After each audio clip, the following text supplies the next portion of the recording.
Most judges just let us kind of do our thing, you know, and the only time we really bother them is when we have disputes about something. Yeah. Until we get real close to trial, and then we start having status conferences and stuff like that. When it appears that we're actually going to go to trial, that's when the judge wants to get involved. But that judge has hundreds of cases. Hundreds? Oh, yeah. Wow. I mean, they're only going to try a small percentage of them. So in the top of that funnel, there are literally hundreds of cases going through the process. And so to think that they would read any of them is just not normally the case. Maybe if something's really juicy and out of the ordinary, a clerk will turn the judge onto it or something, but not for just you and me filing something, you know. Oh, no, thanks. You're good on this. Yeah, I'm on my... Hey, Adam, do you have some...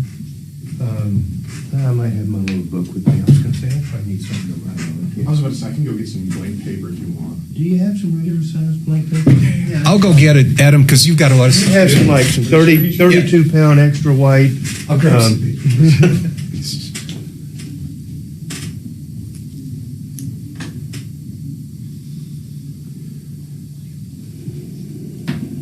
How are things with you, Brad? I'm always busy. Yeah. I've always got, it's like a holding pattern of airplanes. Matters waiting to land as soon as I get to them. Yeah, You know? I hear you. It's good. Just take them out of the sky. You still just running by yourself? Yeah, or yeah. Nobody to blame. Yeah. My practice doesn't really lend itself to production line. Every piece is different. Yeah. You know, it's not like estate planning where everything's always the same. Do you do more real estate or more estate stuff? Well, I don't do any estate planning. Oh, I was going to say, I didn't know you were... Yeah, transaction, buy, sell, lease, any kind of transaction, easement agreements. But all real estate. But also disputes involving real estate. So I go to court. So land disputes, contract disputes, mechanics liens, foreclosures. Cool. Just don't do construction defects. That's not really. Gotcha. Those guys focus on that area. That's a little bit different. Oh yeah, under CDR. Yeah, I just don't do that. Those cases are document heavy. They're document heavy. Most of them have arbitration agreements in place that kind of dictate that it's a whole different thing. Thank you. Yeah, you bet.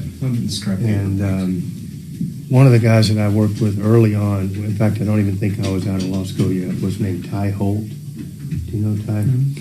Ty was just this beast of a man that was just, I mean, scary to a young attorney. And that was his thing, his construction defect. And mostly on the defense side. He represented architects and contractors and stuff. And I mean, God knows, they were just Holy crap, that's long. intensely complicated cases and stuff. But God, they would bill amazing quantities of hours on those cases, you know? Yeah. Low rate insurance work.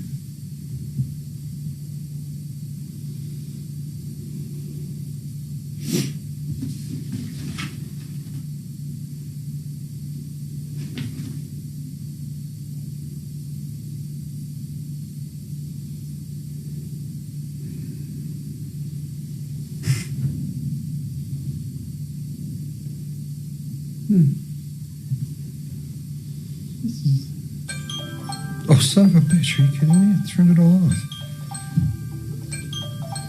Okay, Doc. Well, I turned off all my volume, but my 30-second countdown timer makes it. That's why I tested it. Oh, even though the phone has been silenced, but the 30-second 30-second is not so much. shit. Did you read the history? Time to take the cookies out. So you Did know. you read the history in this bill? Purpose is to restore the rescinded federal guidance. Yes, absolutely. So what did Trump? Whatever Trump did, we undid in Colorado, which is a pretty common theme here. Yeah. Okay.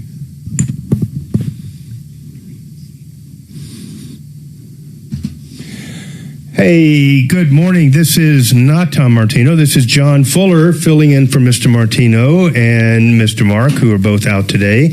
But joining me in the studio are Mr. Dimitri, always a pleasure, and also in studio, Attorney Brad O'Brien. So, as most of you know, I am a personal injury attorney here in the Denver area. So you have two attorneys and Dimitri, which is more detail-oriented than most attorneys I know. And so we aim to be a wealth of knowledge for you today. There are no rules today. We're here to answer questions, take complaints, solve problems, but we're here to help you. And so we ask that you call in. We are here to answer your questions, be they about insurance, about accidents, about lawsuits, about real estate, about landlord-tenant things, about anything under the sun that we can help you with. We are here to help today. The phone number to get a hold of us is 303-813-7255. That is the number right into the studio. You can also get a hold of us at help@troubleshooter.com, and we are here for you. So give us a call. We're going to bounce around today and talk about a number of other things while we don't have callers on the line. So the lines are wide open. We want to open the lines up to your calls. So let's go with those. Brad, long time no see. Tell me about your what's new in your world. Well, as you know, I'm a real estate attorney, helping people buy and sell real estate. Also getting into things like leases, and but also in addition to transactions, disputes involving real estate. So, if there's a contract dispute, in a purchase of a home, or a land dispute, like a fence dispute, or an access issue, I can address all those kind of things involving real estate transactions or real estate related disputes. Who do you typically represent? Do you represent owners, tenants, landlords, purchasers, sellers? Do you have kind of a niche that you think most of your people fall into? I represent both sides, so whoever calls me first, a buyer or a seller or a landlord or a tenant, whoever calls me first, I'm happy to represent them. Okay. How important do you think it is for any landlord in Colorado to have a relationship with an attorney like you in today's crazy world of landlord-tenant laws? You know, things have changed in the landlord-tenant world in Colorado in the last 10 years. Previously, you could just sort of wing it without an attorney. That's no longer the case. The laws have become so complex, so tenant-friendly that and that you just have to have an attorney to guide you through. It's even tough for me to keep up with the changes in the law. It seems like every year the landlord-tenant laws in Colorado change, and new requirements, new restrictions apply to landlords, and you can get in trouble as a landlord really quick if you do something that you historically did. For example, you might have just thrown for late fees. You might have just thrown some random percentage in there. Okay, or this, I'm going to charge a 10% late fee or a 20% late fee. That would fly 15 years ago, but the law's changed, and there's a limit that you can put in your lease for what a late fee is, and if you exceed that, there's penalties and attorney fees in favor of the tenant and against the landlord if you do something like that. So a lot of ways to get tripped up if you're a landlord. Do you find that the tenants these days are far more educated than they ever were about all these little potential landmines that landlords can step into? Yes, because the internet is out there now, and there are certain tenants who, frankly, game the system and are there to get some free rent with no intention of ever paying. And there are websites instructing how to take advantage of a landlord, and there's tenants out there doing that. I've seen the actual playbook.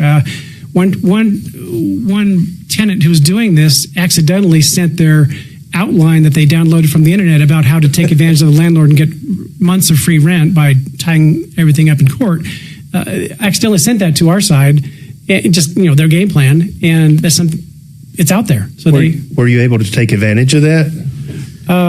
Brett's getting it's free pretty rent obvious now. stuff. No, I knew about it, but Right. but just the fact that there's instructions out there step by step how to take advantage of a landlord. Amazing. Was this mainly from the COVID era? Is that kind of really what brought about most of the changes?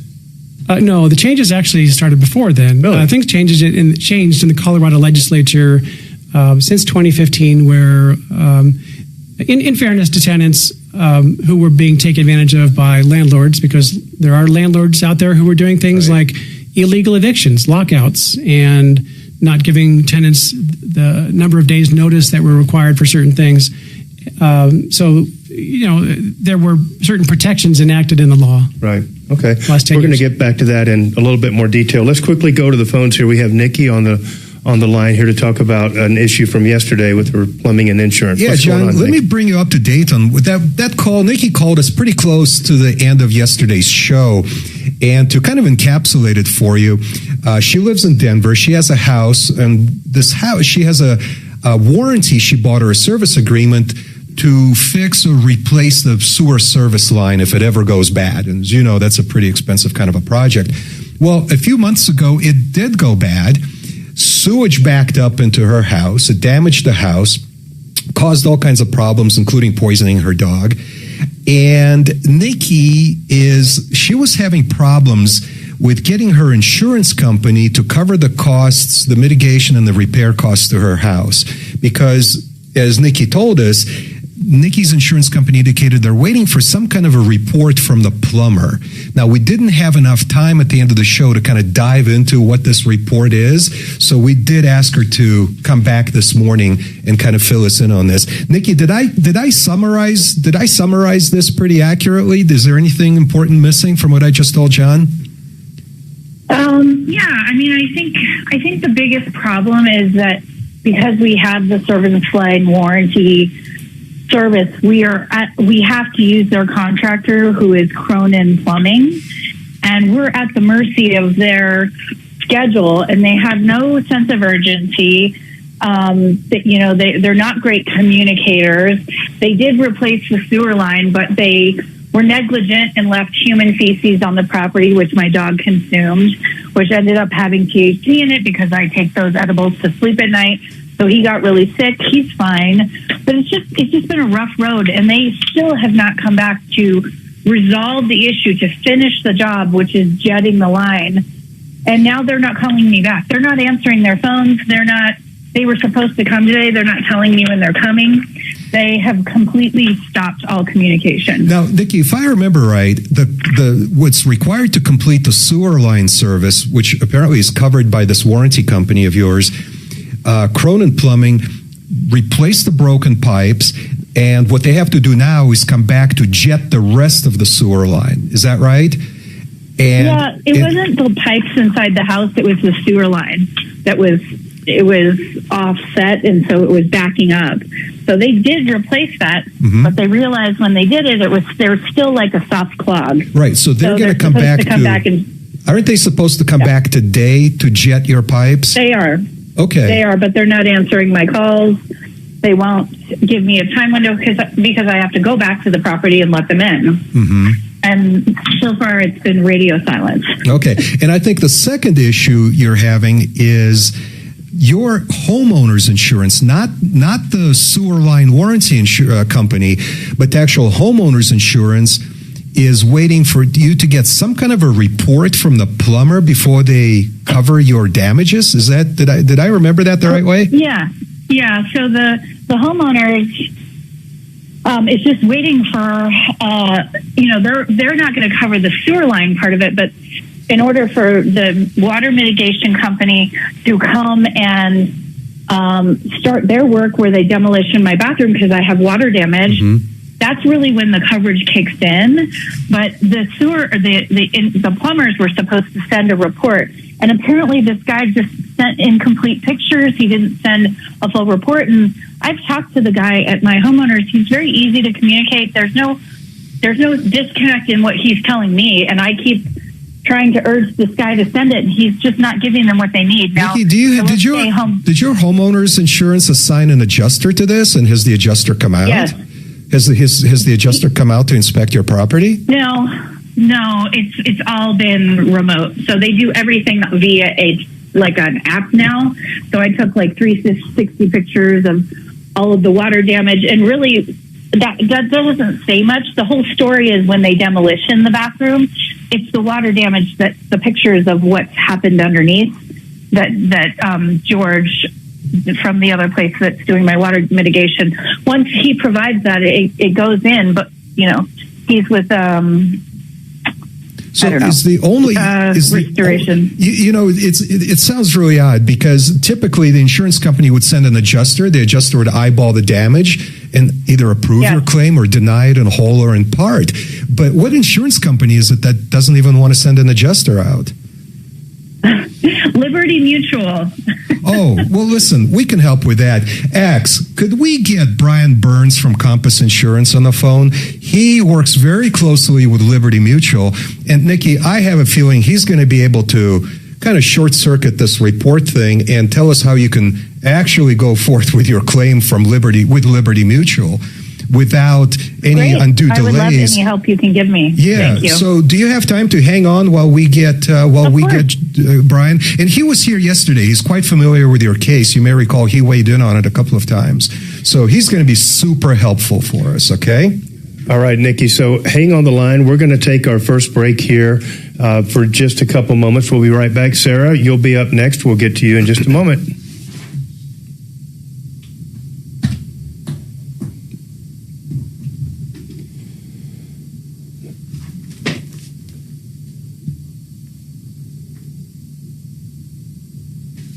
Yeah, I'm ready. Just let me know when.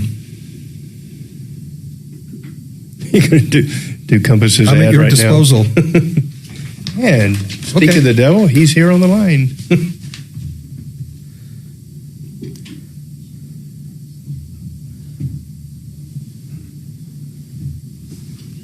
Compass Insurance. You just heard us talk about Brian Burns. He can be reached at 303-996-9000. Give him a couple of minutes before you call him. He's about to join us to help with Nikki's case, but I use Compass Insurance personally for both my umbrella policy, which we'll be discussing with John here in a few minutes, and my auto policies. Ask Compass Insurance about their new solar coverage for your hail and wind damage. It's a great supplement for your homeowner's policy. It covers hail and wind damages, and they can be reached at 996-9000 or theinsurancehelpcenter.com. That was my first one ever, so I went. Let's give Dimitri Dimitri a round of applause. I only covered 10%. I didn't realize how short 30 seconds really is. Hey, it sneaks on you fast. Yeah, it's really funny. Women are always complaining about that. Babe, that was an eternity. I'll get better on the next ones. Oh, that's what I say even about... practiced at home with my cats last night. Did you?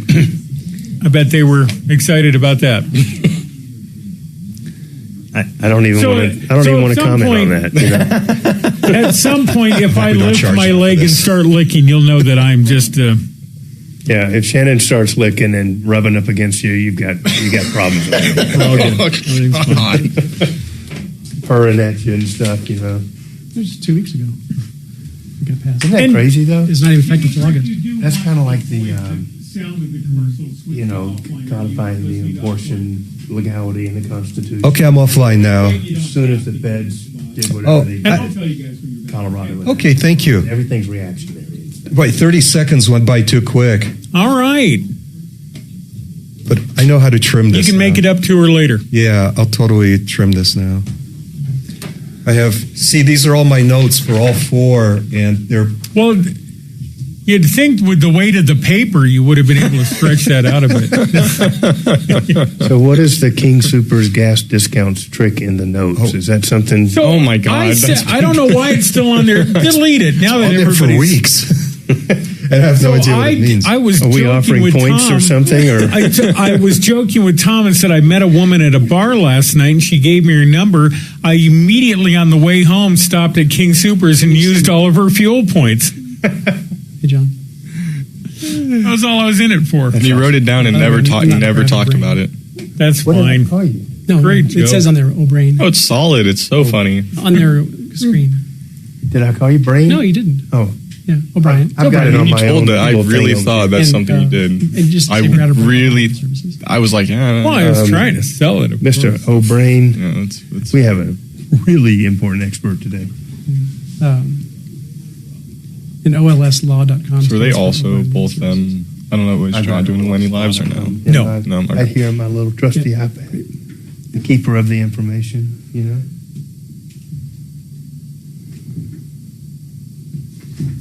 thought I was going to do this in 30 seconds, and it worked at home. Yeah. It's hard. Right, now I know where my weak spot is.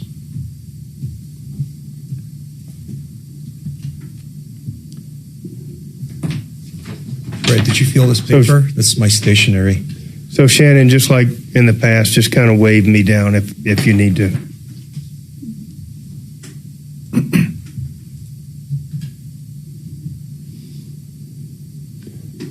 I'm not like Mark and Tom. I will take breaks, you know.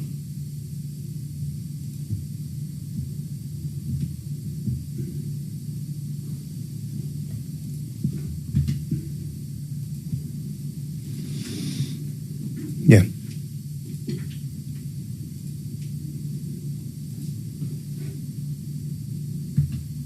Now? No. I suck. I was pressing the wrong button. Why do they bury attorneys 12 feet under the ground? If I've got it offline. Yeah, offline, you should hear me. Hello, check. Now check. I can hear Okay. you. But before it wasn't, when it was offline, you were talking and I couldn't I'll hear. do it here very quickly. Why do they bury attorneys 12 feet under the ground when they die? I don't know. Because deep down, attorneys are really good people. Thank you. That warms my heart, you know. I bet. God damn, that was a lot of effort. Stand by. How long have you been carrying that one around?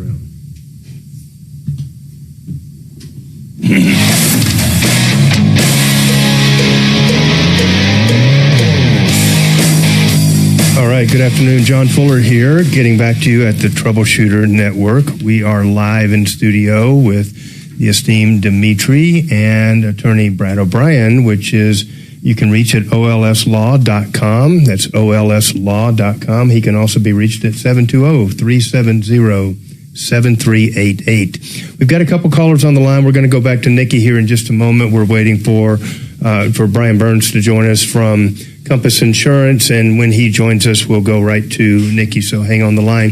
We're also hoping that you'll call in with some of your problems and issues today. I am a personal injury attorney, and Brad here is a real estate attorney, and between the two of us, we've got a zillion years of experience, and we're here to help you with everything that you can think of related to accidents, insurance, your landlord-tenant issues, real estate transactions, buy, sell, title issues, complaints, everything under the sun like that. So take advantage of it while you have the two of us together. We would appreciate your phone calls and enjoy the opportunity to help you out. So in the meantime, we're going to go to Sarah, who's on the line. Sarah, did you call us a month ago, it says, and are following up now? Good morning, John. No, I called last week, John. Okay. Well, help me out and tell me what's going on. Yes, to make it short, a company in Colorado had a seminar in Colorado. They were selling medical grade equipment. Okay. I was hoping that they would help me with my health issue, so I purchased it. It was $15,000. At the time of sale, they said there is a 6-month money-back guarantee and lifetime warranty on the equipment and all of that. After a couple of weeks, I received the equipment. It wasn't for me. It raised my blood pressure to really high levels. So I tried to contact the company to tell them that this is not working for me. It took many tries for anyone to respond. Sarah, hold on just a second. Help me understand. So you purchased this equipment at a live seminar. Was that seminar here in Colorado? Yes, it was. And what kind of equipment are we talking about? Durable medical equipment or electronics, or what exactly are we talking about? It was actually a medical grade light therapy panel, and vibrating machines. Oh. But they were not for me. They didn't help me. For $15,000? $15,000 or $1,500? $15,000. Holy moly. And after I finally got a hold of someone, they said they would charge 15% restocking fee after I returned the equipment. They sent me shipping labels. I packed the equipment, sent it to them, and then they sent me a check that was returned unpaid. I contacted them again. they sent another check, and again, it was unpaid. Their bank would not cash it. Wait. Are you saying they're sending you checks that are bouncing? Yep. Yes. For like $13,000. Yes. Which is a felony. So, yes. And I'm trying Sarah, to figure out. Sarah, where is this company located? Are they here in Colorado? No, it is in Florida. In Florida. What's it called? Largo, Florida. What's Yes. it called? I'd like to look My them up. question is, would I be able to file since the checks bounced in Colorado, the sale happened in Colorado, would a county court in Colorado have jurisdiction over this? Yeah, I believe that they would, and that's just based on their presence in the state of Colorado. They're transacting business in the state of Colorado. You can double check whether they've availed themselves of the jurisdiction of Colorado by checking on the Secretary of State's website, because all out-of-state businesses are required to be registered on the Secretary's site. And John, I'll be happy to look them up. If Sarah tells us the name of this company, I'll start researching them right now. And hang on, Sarah. Yes. And also, correct me if I'm wrong, John, but isn't a bounce check victim entitled to 3 times the damages? Yeah, they sure are. And attorney's fees. They are. That's correct. The only trouble is going to be getting jurisdiction over them and being able to pursue it in the court. So it's important that we look up and do the diligence on the Secretary's site. Sarah, once again, what is the name of this company? What is their full legal name? Grab it. Yeah, I can grab it. Yes, Vibrant Health Systems Inc. Can you spell that first name? All of that, but not the. Can you see? Vibrant, VIBRANT. Vibrant Health Systems Inc. I looked up in Florida under Secretary of State, and it is registered under Brian Oaks in Florida. But he doesn't, and every time I've gone to the bank with their check, they say contact the sender, and he doesn't return calls. He doesn't want to give money back, even though they have received the equipment back, and they have emailed me that they have received it, and I have tracking. How did you pay? How did you pay for this device? I hope you're going to say credit card. I didn't. I actually partially credit card, partially I took it out of my savings because I was hoping that it would actually help me with my health situation. How much was on the credit card?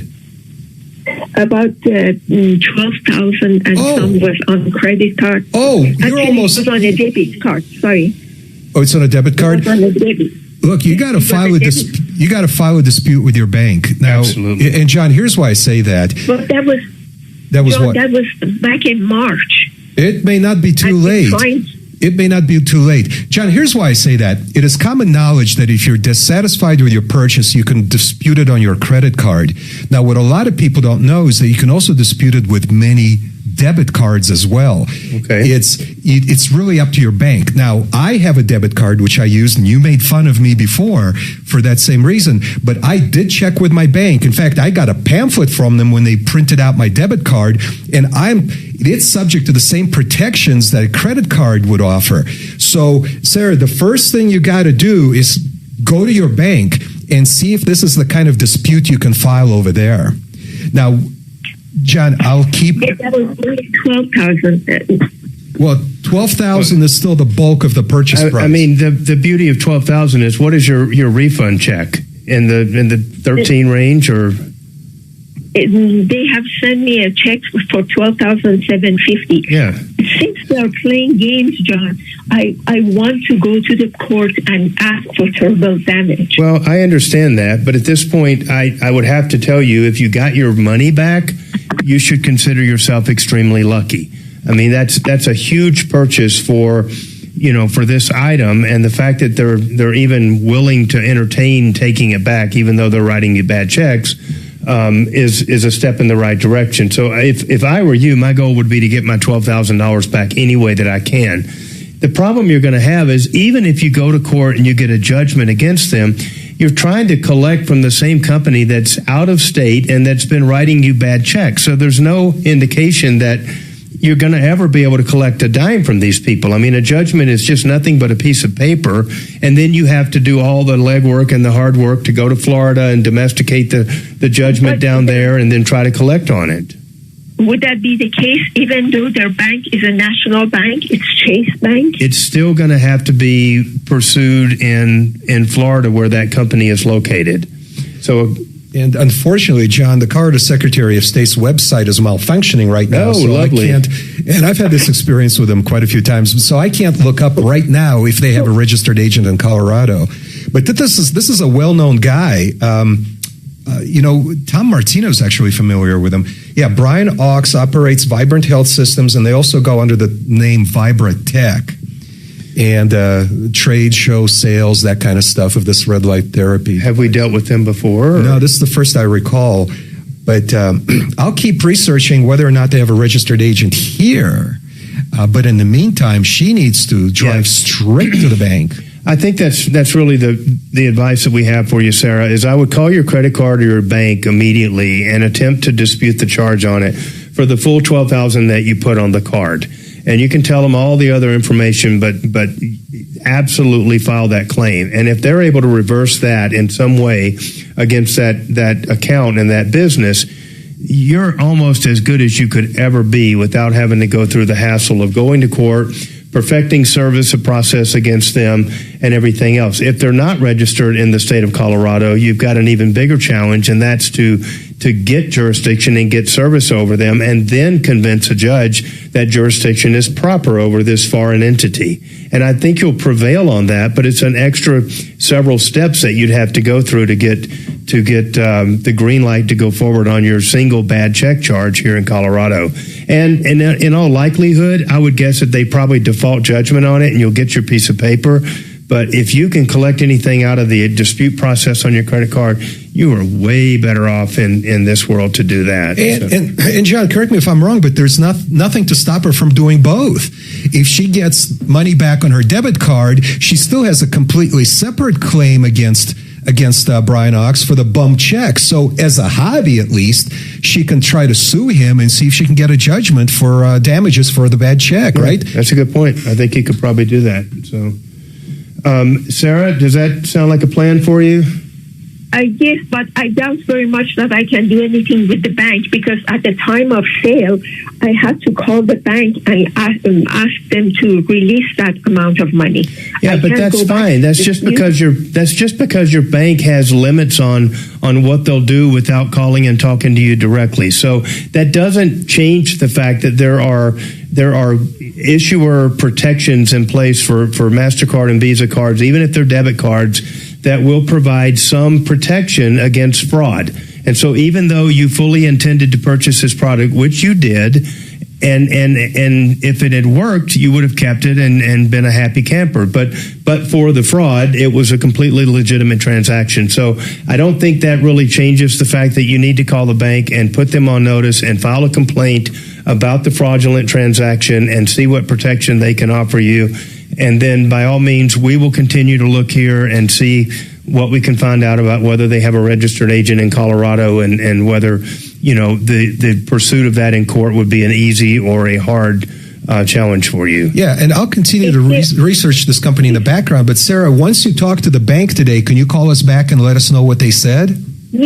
Yes, I can do that. But also, if they are not registered in Colorado, would it make a difference as far as jurisdiction of the court? It will make a difference. So here's the deal. Their jurisdictional presence in Colorado was established when they held a seminar in Colorado. They transacted business in Colorado, and now they're sending mail back and forth. I mean, they have availed themselves of the jurisdiction of Colorado. They have a website, I'm sure, that is reachable by consumers in Colorado.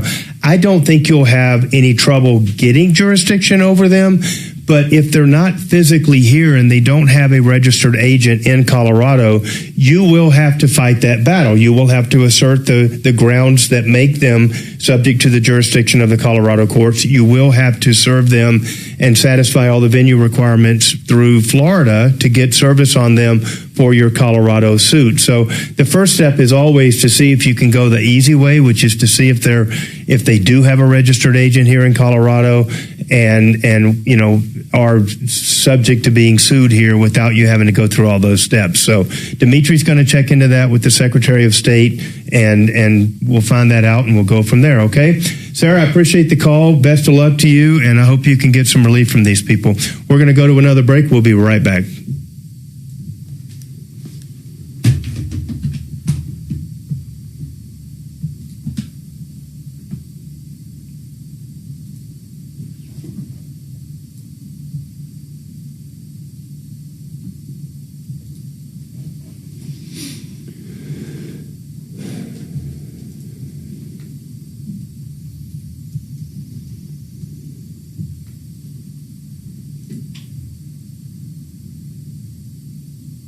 No luck on Brian Burns and taking it.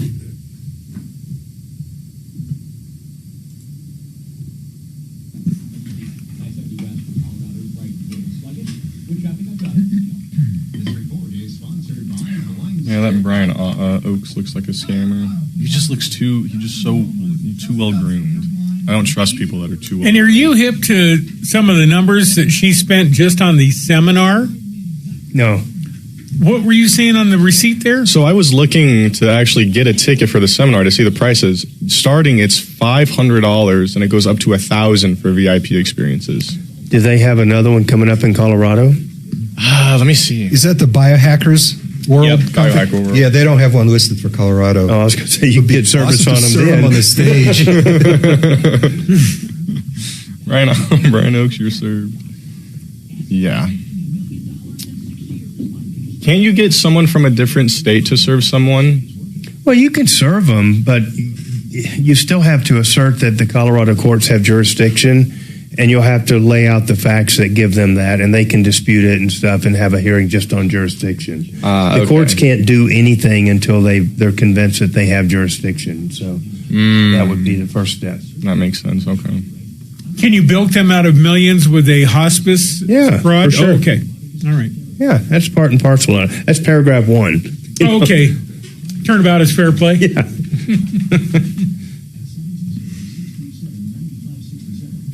I mean, I'm not saying they should be heading to Belfast, but you know. Oh, jeez. Did you see that deal? No. The Somali cutting the Scottish guy's head off No. on the streets of Belfast now? Just today or? Yesterday. Yesterday night. Oh. And so now there's riots because guess what? The locals are pissed. You think? Yeah. What are they pissed about? I mean, something swimming to our shores, cutting off our heads, something. a novel theme. Yeah. Wait just a minute here.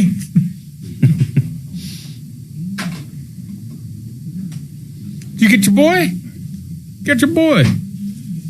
Oh my, are we just attorneyed up now? Dude, we are lawyered Oh up. my God, way over the limit. Yeah.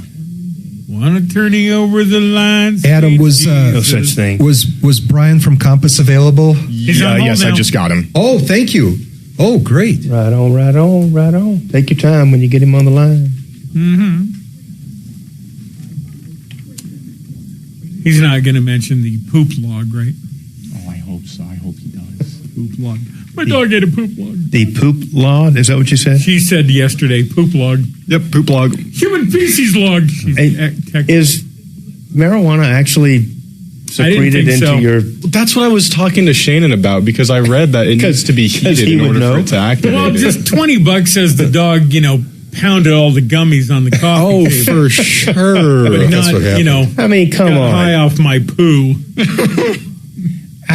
I mean, do you know how much dope you have to consume for it to... For your poo that's been in a God, septic pipe that wound up on your Your lawn dog to be... got high from poo. Was Cheech and Chong at your house? for What's your going on? turd to have a street value? Hey, man, get in the place that down the toilet, man.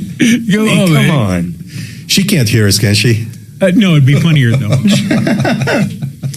The world can hear us. Did the dog... The dog on YouTube. What? No, the dog is okay now. Oh, brain. Did the dog tell you what it ate? I mean... I think How do she you- saw the dog saw eating the dog eating your poop. out in the yard because the plumbing company left a turd That's in a the yard. heck of a turd to... Yep. I didn't survive that trip and wind up on the lawn out there for the dog. You know? Sticky icky, man. Maybe that's some more fiber in your diet, or Maybe that's what 420 does to turds. I bet you slept good that night. I mean, is it a constipation-causing substance? I think it's just the dog's digestive tract. What? The gummies? From the cheap seats. Not necessarily the effects, I'm assuming. The Poopy Puppy. The Adventures of the Poopy Puppy when we return to the Tom Martino Show. God. And then he came up and licked my face. No? That would be awful. No, I would scream. That is reason like 16 why I don't own a pet. They lick their ass and then lick your face, and that's just a no for me. You know what I like to do to my cat? If I see him like cleaning himself, I'll go over and rub him, like pet him. Is that irritating? Oh yeah. Yeah, mid clean, you're messing up the vibe. Not even going there. No pets. If I've told you the awful thing before, I'll be the only cute little fuzzy thing leaving a mess on the floor. That's Thank you. Disgusting. I stopped short of using all of the words. I'm glad you did. Thank you. Because there are parts of me that don't need unconditional love. You know what I mean? Oh gosh, we're coming back, fellas. Thank you God. for sharing that.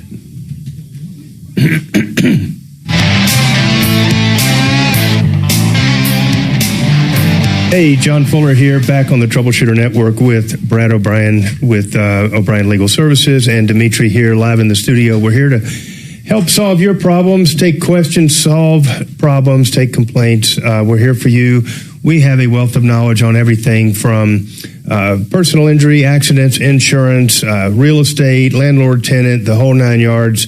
And then the ever amazing Dimitri's wealth of information. But we are here dealing with Nikki, who called in yesterday. And just to kind of reset, Nikki had a blockage in her sewage line and had a warranty program that provided coverage for that. And so they have, in fact, fixed that. But the secondary part of it involves her homeowner's insurance and involves a plumbing company that needs to jet out the lines and clean everything out. And we're talking about the fact that Nikki is having difficulties getting them to come out and do that, but she's also having a lot of difficulty communicating with her Liberty Mutual adjuster and in terms of getting the information they need to move forward on the claim. And we thought nobody would be better able to address those concerns than our resident expert, Brian Burns, who I welcome to the show right now. Hey, Brian. Hey, John. How are you? Oh, doing great. I know you were here yesterday. I think you heard some of Nikki's call or maybe even chimed in on it. Nikki, share with us the communication you've had with the Liberty adjuster. You said they've not come out to your property. Everything has just been over the phone. What challenges are you having getting information to that adjuster? It sounds like she doesn't even have an adjuster. No, I think she said she did. That he was pretty laid back and easy to work with, but never came out to her property. Oh, okay. Which one of us is hearing you right there, Nikki? Hello, Nikki. It makes you. Can you not hear me? Now we can hear you. Okay, sorry. Liberty Mutual makes you do everything through an app. They don't send adjusters out. They make you take pictures. It's all virtual now. And they did assign me an adjuster, and I have been talking to him. And he's very nice, but his hands are tied. He can't start the claim for me to get coverage for where I'm staying at the hotel until he gets documentation for the inside water damage.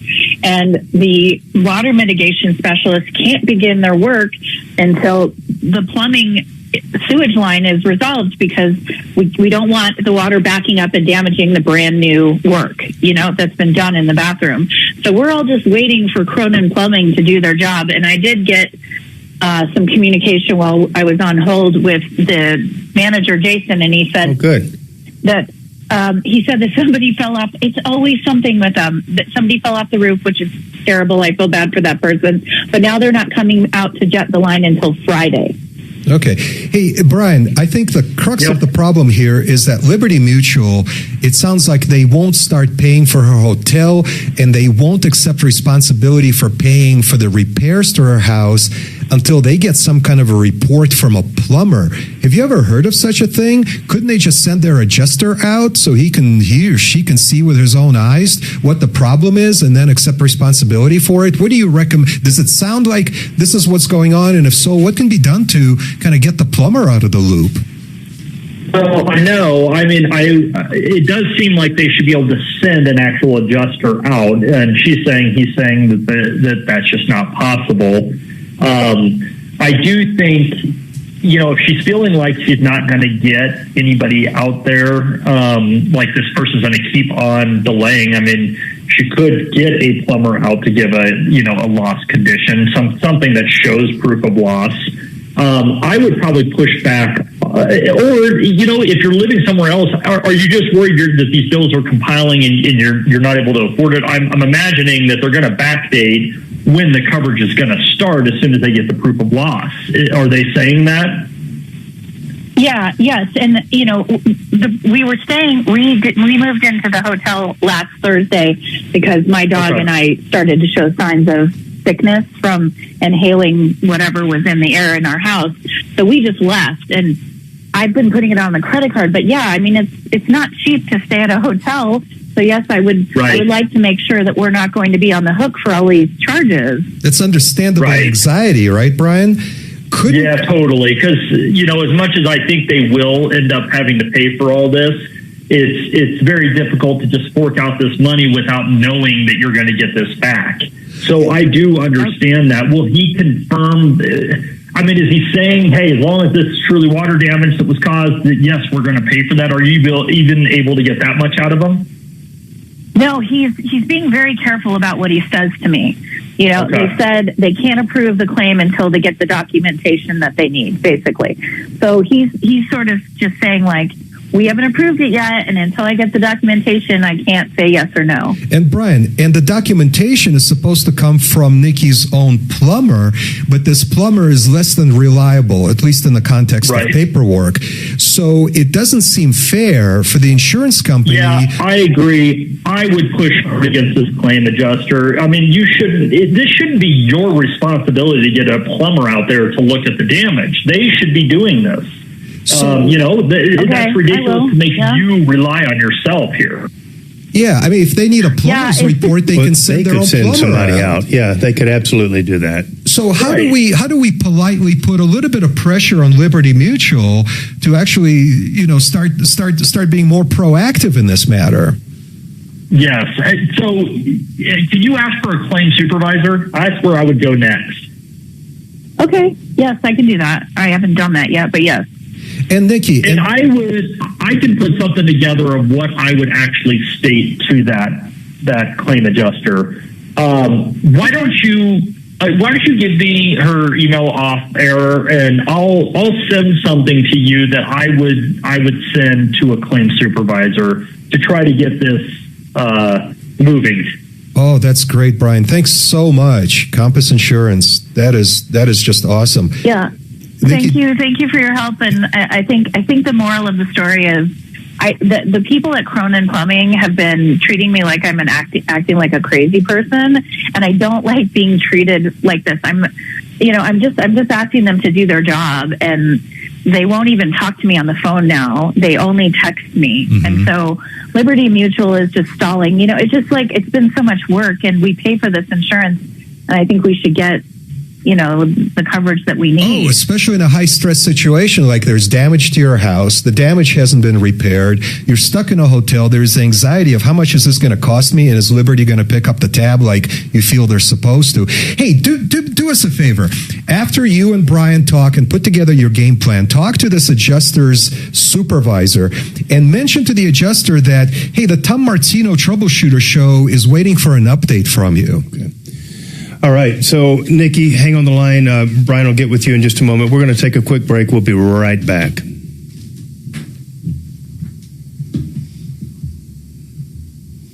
It's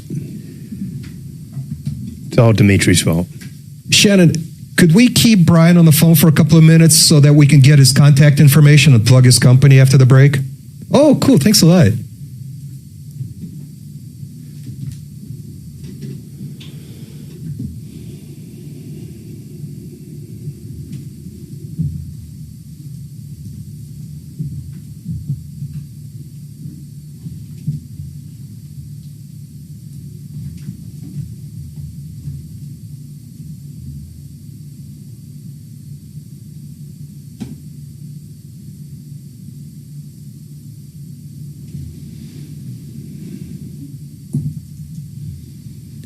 Brad, we got a call coming in for you at 11:05. A guy who lives in Evans says City of Evans cut off his utilities. Dimitri, what was that again you wanted from Brian and the gang? If possible, I'd like Brian to hold on until after the break so we can plug Compass Insurance to thank him for this, for his input. Okay, let me check something here. We are coming back. Oh, you'll have 1 minute. Oh, awesome. Yeah. Thank you. Okay. Hey, Brian, if you can just stay on the... What's the top of the hour break time? 4 till, 5 till? 58, actually. 58, okay. Yeah. So 58:45, stop talking. But I'll play 30 seconds of music before that. Okay.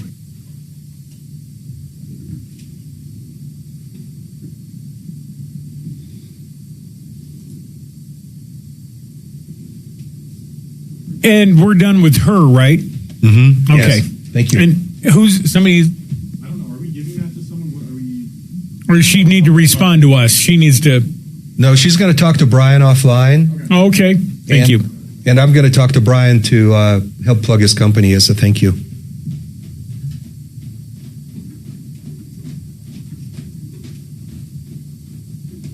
The city was going to cut off the utilities, or the utility? The city was cutting off utilities, or the utility provider? It sounds like the city cut off his utilities. That's all I know. Does the city provide utilities? I don't know. We'll find out. It's always nice to have a surprise.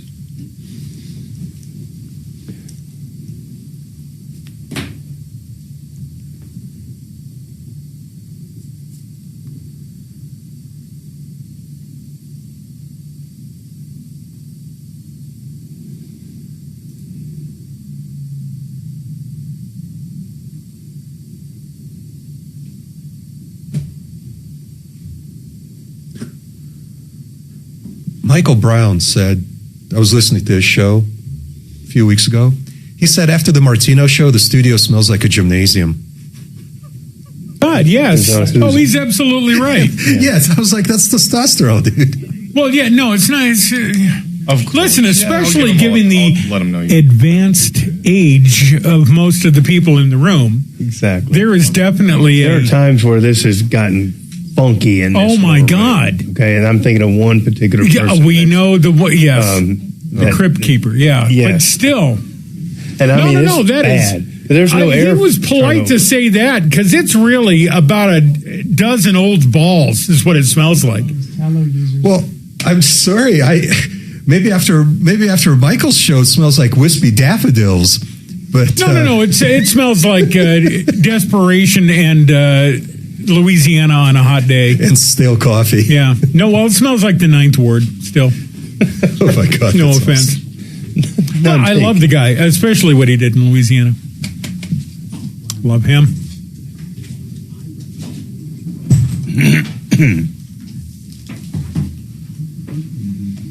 If it's brown, it's going down. Oh God. All brownie. Unless your dog eats it in the backyard. All brownie.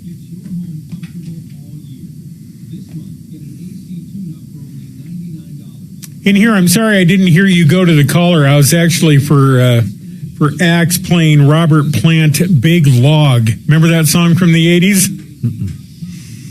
Yeah, it's. Must have been a B-side.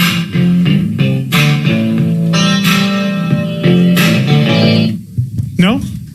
Okay. He had to be a kind of a Zeppelin head back then.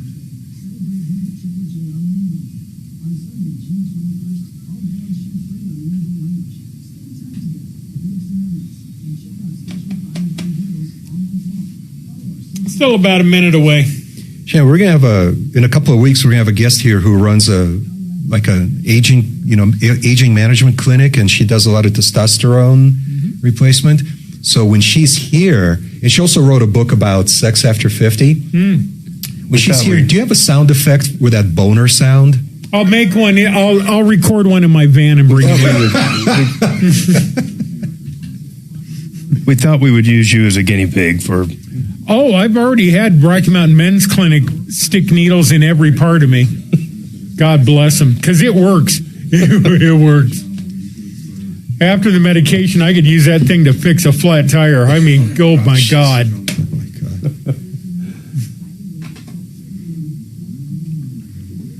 I didn't do any testosterone with them. They said that was fine, but just diabetes has ruined my stuff. But you give me just a couple minutes, I'll be right there. Oh, here we go. Coming back.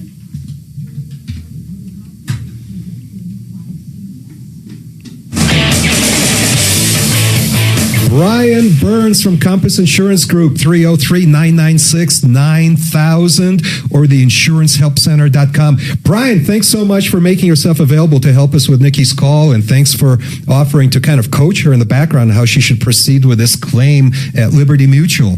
What's going on at your company? Can you tell us about SOLA?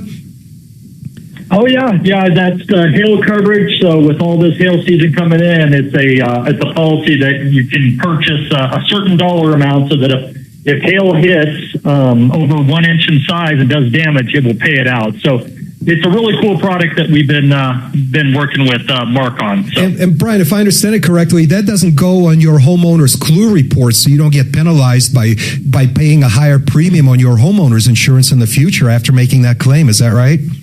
That's right. Yeah, there's no surcharge to it after you file a claim, and it doesn't show up on the clue. So, yep, it's a really cool thing. I did not know how many products Compass Insurance actually offers. I read on your website, wedding and events insurance. So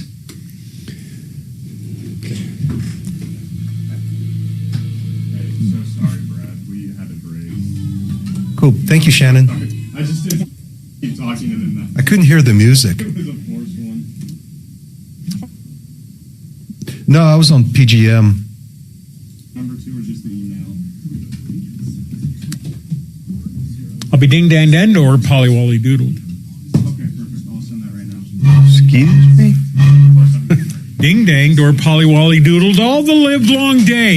You know the quote. So we're off for a couple of minutes? Yes. Dude, you've been off since you got here. How much time do we have so I can run down? Till 06. Oh, thank you. Yeah. You don't have to pee in the sink. You can just go all the way to the... If there's time on the way back, Okay. Cool. I'll get some coffee for all of us. Yep. Right? Look out for that little drinking fountain, though. The shallow bowl kind of causes swirl back. Which is almost like Nickelback, but worse.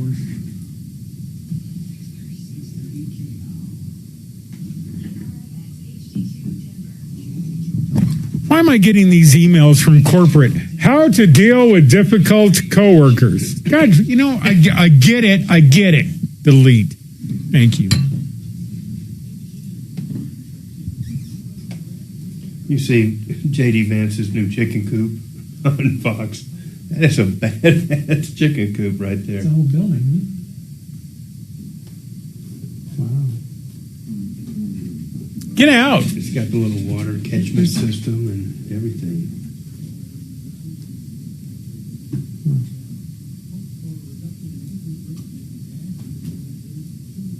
Owners tired of them? You can go online, denverrepipe.com. Looking for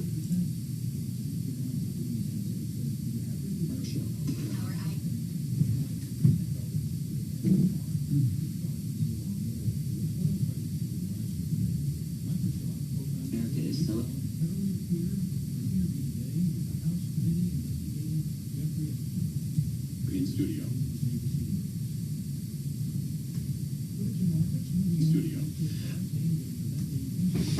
Studio.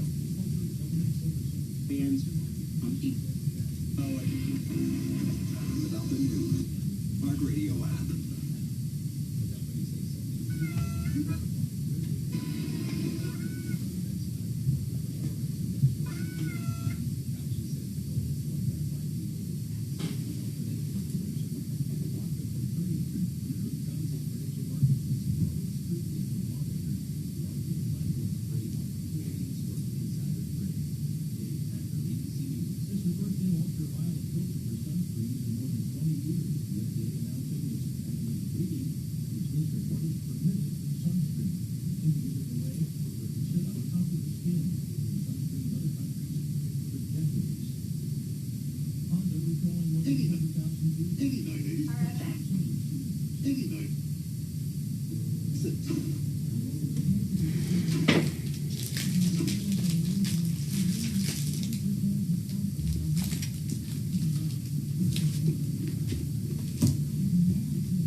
Good morning, Troubleshooter Show. Did you want to talk to the gang here? Don't run off. Good. I'm the moron that runs the audio, so I am the opposite of help. Let me get you over to Adam here momentarily. He'll talk to you, get your name and stuff. Hang on, brother. Hang on.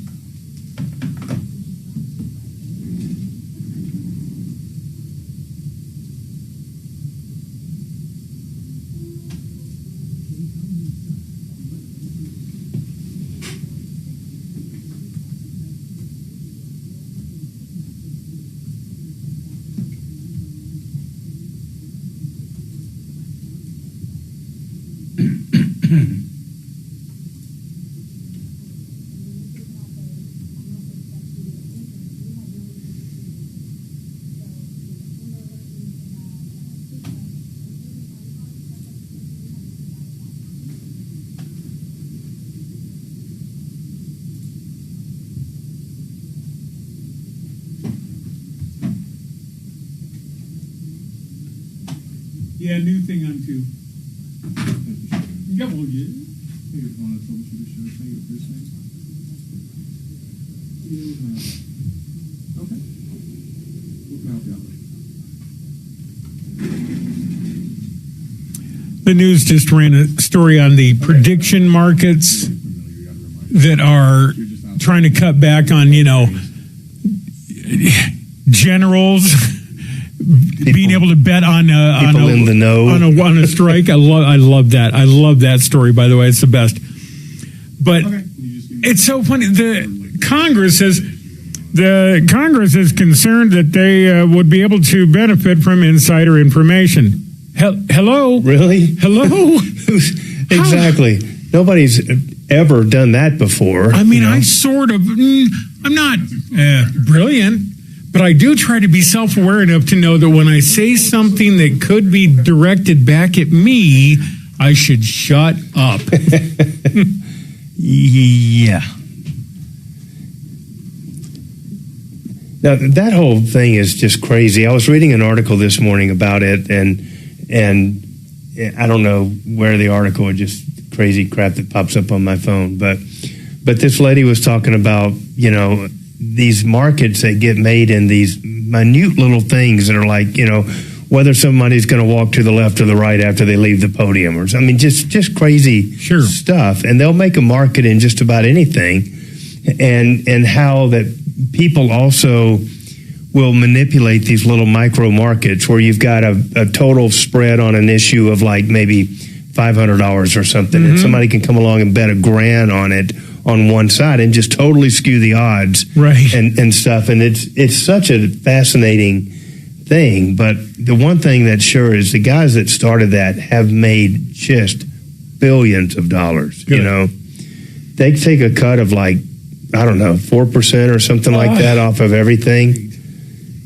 And that is, I used to even think about it as a kid. Okay, where's the money flowing, and can I step into that stream? Right, because insert there's myself. idiots doing something. My grandmother kind of helped raise me, and she'd always say, "Nobody has any money." I said, "Somebody's got some damn money, Mom. Where the hell I'm going to try to get between me and their money?" And I never did. Here I am. Yeah, the whole concept is crazy, but then the concept of making that money. 45 years strong, solving your problems, answering questions, taking complaints. This is the Troubleshooter Show. Now, Tom Martino. Hey, this is John Fuller filling in for Tom and Mark today. I am in the studio with Brad O'Brien of olslaw.com. Brad is a real estate attorney. I myself am a 25-year veteran of the personal injury law trade, and we are here today to help answer your questions, solve your problems, take complaints, do what we can to help you work through those issues. We've got some calls lined up here, but we're going to quickly go through them. First is a question from Mike. What's going on today, Mike? Questions. Number one, Are you familiar with a case where someone has gotten the transportation infrastructure thrown out of court on the planting of the trees on the neutral ground between the sidewalk and the street? I am not familiar with that. On the basis of that the roots are going to grow up under the sidewalk and break the concrete up and cause the sections to move out of alignment, and also possibly a person could get out of a car on the passenger side in the middle of the night and stumble or stub their toe or sprain their ankle on the trunk of it, or get an eye injury from one of the branches. Is that a case that's pending somewhere, Mike? No, I'm not familiar with one, and I'm asking if you're familiar with one. I have not heard of that case. It to a degree makes sense to me. Is there a particular location you're concerned about, or just in general? Yes, it would be in front of my house, and I'm just wondering if a person got an injury getting out of a car in the middle of the night because they park on the street, that they might be able to hold me liable for it. Brad, what do you think? I'm not familiar with any specific law on this point, but just as a matter of general law, if you can show in court that there's an impending risk of imminent bodily harm, for example, if there's a tree that is now teetering because of a storm that just passed through, and that tree is precariously leaning over a house, you might be able to at that point go to court and get a court order ordering the neighbor whose tree it is to take it down. But you're aren't you getting into governmental immunity type issues for what the caller's calling about? Yeah, but you're talking about a tree that just got planted, and decades from now, maybe in that kind of a situation. But I'm not familiar with any restriction from the governmental side that would apply to this situation. Well, it'd be a design defect type complaint, but it would have to happen after the root actually created it would have to manifest itself as a dangerous condition. I don't think you can hypothetically claim potential risky conditions down the road, can you? Well, certainly that's not imminent. Right, yeah. I think that would be pretty challenging there, Mike. Okay, and number two, are you familiar with a case locally where it has been established that the driver was distracted by either a cell phone or an app screen in the vehicle and lost control and crashed into a home or business, and someone was either injured or killed? Have you heard of a case where they were charged with either a vehicular assault or vehicular homicide because it was established they were distracted by either a cell phone or an app screen? Well, I think that you're crossing a couple different boundaries there. Certainly, what you're describing would be negligence, and negligence would open the door to those people being held civilly liable for their actions and the consequences that flowed from it. The other issue is these criminal charges. I mean, you've got an intent element, or certainly with some of those, a knowing assumption of risks that it was an unduly dangerous activity, and you undertook it anyway, and that could open the door to those charges. But we have cases all the time where people are charged with careless causing injury, careless causing death, reckless driving, vehicular assault, vehicular homicide. I mean, we have those cases all the time in Colorado, and they all are some variation of somebody doing something incredibly stupid resulting in somebody getting hurt or killed. Okay. So hopefully that never happens to you, but I appreciate the call, and we're going to move along here. We've got Peter on the line that is holding with an issue with the city of Evans. And Peter, go ahead and tell us what's going on. Hi, so I called in a couple of weeks ago and tried to get some advice. The city of Evans, I have a home up there, and they did a road widening project. Okay. Well, they bought some property from me, and the building that was there had solar panels on it. And they took the building down, took the solar panels away, threw them away, never contacted me like they stated they would. And they also cut all the power, the gas, and the water to my property, so now it's useless. And I tried to go to the city council 2 weeks ago, because that's what Bo and Tom recommended, and talk to the city, and they really didn't do anything. They said that they don't listen to that or talk about that stuff there at council or whatever. So I need to get a lawyer or something, because this has been going on now for over a year. Okay. You called the right show. We've got Brad O'Brien in the studio today that can answer all things to do with real estate. So, Brad, take it away. Cities that provide utilities are allowed to disconnect utilities under very strict circumstances. There are prerequisites for giving notice, plenty of time, listening to your rights to have it delayed, for example, a medical situation or application for housing assistance until that comes through. Yeah, I do have cancer, and they knew that, and I told the city long before this started. They contacted me back in 2020 with this whole thing, and they've screwed up the project so much it's been pushed for years. Actually, 2 years ago in Colorado, there was a change in the law where utilities had strict requirements that applied to privately owned utilities for disconnection. And 2 years ago, there was a bill that extended those very strict prerequisites to municipalities. So now municipalities have to follow these very strict requirements. So long and short, they can cut off the utilities for non-payment, but oh no, it's not for non-payment. I didn't have a non-payment. The property was a rental property. Mm-hmm. Okay. And like I said, they were doing a road widening project, so they disconnected the power so they could do everything. And then they were supposed to give me full movement access both east and west, and they never did that either. And I have that all in writing from their city engineer that retired about 9 months ago. Peter, just to be clear, were you a tenant of this property, or is this a property where you live? No, I own it. You own it, but you said it's a rental property. I own a rental property. Okay. Was the house condemned by the city? No. Okay, and so even now there's no power. I didn't have a renter in it. Yeah, there's no power to it. They're done with the road. There's no power. There's no gas. And there's no water hooked up. And did they give a reason for the failure for their not restoring power? Nope. Okay. They didn't even really want to talk to me. I have the video from the meeting I went to. I could send it to you, and you can see just how disrespectful and non-responsive they were. Well, have they taken final action to? Are they saying that they're never going to restore the power, or is it just a delay or a administrative? So when I was finished talking, the mayor said, "Thank you. We don't discuss that here at the city council." I said, "Are we going to do something? What are we going to do with the property?" They didn't say anything. They just looked at me. We stood and stared in silence. That may be true. It may be something to take up with the city staff.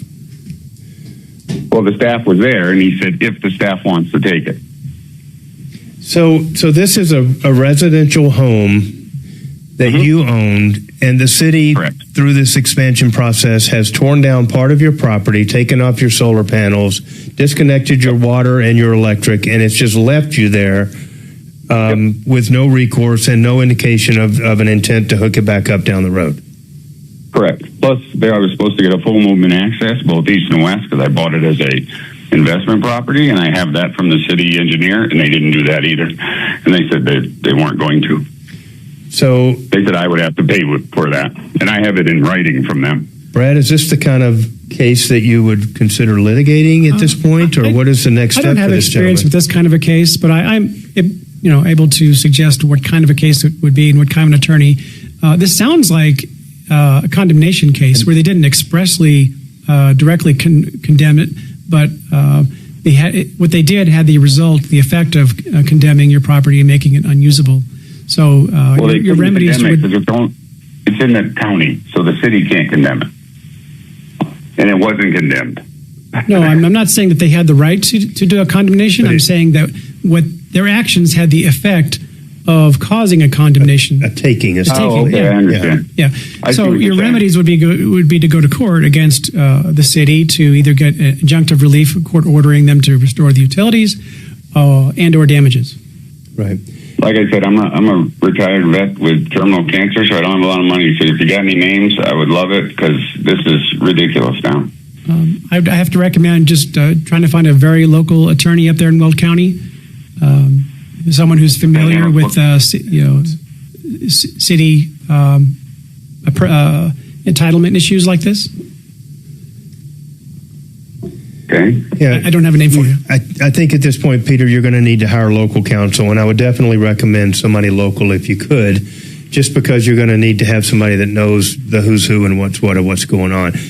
From what you're describing, it sounds like they have effectively taken your property. They've deprived you of the ability to peacefully, occupy and use this property, and that's not something they can do without having to pay compensation. Now, I don't know if they, what their justification for doing that is. That's not something I think a city can do with just for the heck of it. But, you're going to need somebody to dig into the details a little bit more than we can accomplish here on the show. And so I would recommend at this point that you get a local attorney up there, a real estate guy that's got specific experience and that kind of stuff, dealing with condemnation. What kind of condemnation lawyer? Yeah, condemnation, takings, eminent domain issues. I mean, there's a lot of different areas where specific expertise could come into play, but it boils down to that municipality taking over and depriving you from your property, and you need somebody that can help address that for you. Okay? Okay. All right. So I appreciate the call, Peter. Good luck to you. Let us know how things work out. Stay in touch with us on that, okay? We're going to move next to Dean, but we're going to take a quick break before that. Dean, hang on the line. You'll be next in line, and we'll come right back.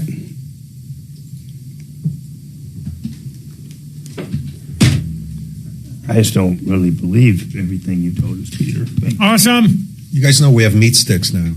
Okay. What did I just say? This one for you. I got my own. Oh, you do? I understand, but it's funnier that way, isn't Members Mark, which is probably Costco. Or Would you care to sample my signature protein-rich meat stick? No. You like meat John, sticks? would you like a meat stick? Look how good this looks. What in the hell is this? And it tastes like really good This powdered something you meat. found a stock of in the... Is it 100% beef? Did that make a dog definitely sick 100% recently? beef, but it's zero carbs. 100% beef? Oh, yeah, but I'm not a rich lawyer like you, so I have to use the free beef sticks from the break room. You ever been to the... We normally eat the filet jerky mignon sticks, You ever check the jerky section of the grocery store? Man, stuff is so expensive. Did you see that Buc-ee's Delmonico's is the place has to meat go sticks buy. now?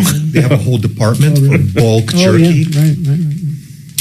And, man, it is wonderful jerky at about a quarter of the price that the grocery stores You didn't charge. say you're carrying. Carrying a lot of things. Just my, It's stiletto. just in case. How many guns have been brought in this studio over the years? Sometimes I think we have not more as weapons many. than people in. A fair amount here, but do you know the gun manufacturer Heckler and Koch? Yeah. I used to work with the Heckler. Oh, really? Okay, thanks. Hang on, buddy. Yeah, I used to work with a guy named Bob Heckler over at 710. Yeah. 1,000 years ago. He was mostly guns. There was a little human there, but he was mostly guns. I was just telling you, I worked with the Heckler of Heckler and Koch. Oh, wow. Bob Heckler was a talk show host over at 710, pardon me, 710. And one day we did a remote at Benihana's over here. And he comes up to me and goes, Shannon, keep an eye on my briefcase. It's full of guns. I said, really? Okay. He goes, I haven't trusted these people since Pearl Harbor. So my God, Bob, it's been a minute and they only have spatulas. But okay, all right, okay, I'll watch the guns. Why would an owner of H&K, first of all, live here, but also work here? It's a multi-billion-dollar international company. Well, then you'd have time to be a talk show host. You could talk about anything you want. Yep. He really enjoyed it. He had a 2-hour show every day. About what? Being crazy and paranoid and how Bill Clinton was killing people at an airstrip this was great. It was great. Stuff that has since been turned into a Tom Cruise movie, of course. It would be great to get him as a guest here. You guys know the story of the Tom Cruise movie with him flying drugs in for the Clintons? Oh, yeah. At that little airstrip. It's called American Dream or something. Yeah, something like that. With America in it. Where the ATF arrests him and he goes, the phone will probably ring in a moment. And then I'll be free to go. Yeah, right. Ring. Oh, crap. It's the governor. Yep, he's free to go. I think the same thing happened with Tiger Woods right after his DUI, where he's He's sitting there kind of wandering around and stuff, and he's like, "Hold on, I got the president on the phone here." You know, Good. they're like, "When you're done, we need you to come over here and put your hands behind your back." Listen, I had the lieutenant in a district here. They contacted her, and I was driven home as opposed to shot in the back of a car. Oh, lovely. Mm-hmm. Yeah, take him home. Just take him home. Drop him off. It's good. It is who you know. Yep, for sure. As opposed to that one guy, was it the bulldog that was running from the cops at an intersection? Literally got out of his car and was running from the police. I just saw the thing like last night where there was a big settlement for a cop shooting a dog. No. I'm talking about Brian S. Moore, the bulldog. Oh, yeah. Yes. I didn't know if it was him or an actual dog? Ding Dong running across the Denver Seminary after getting pulled over, you know?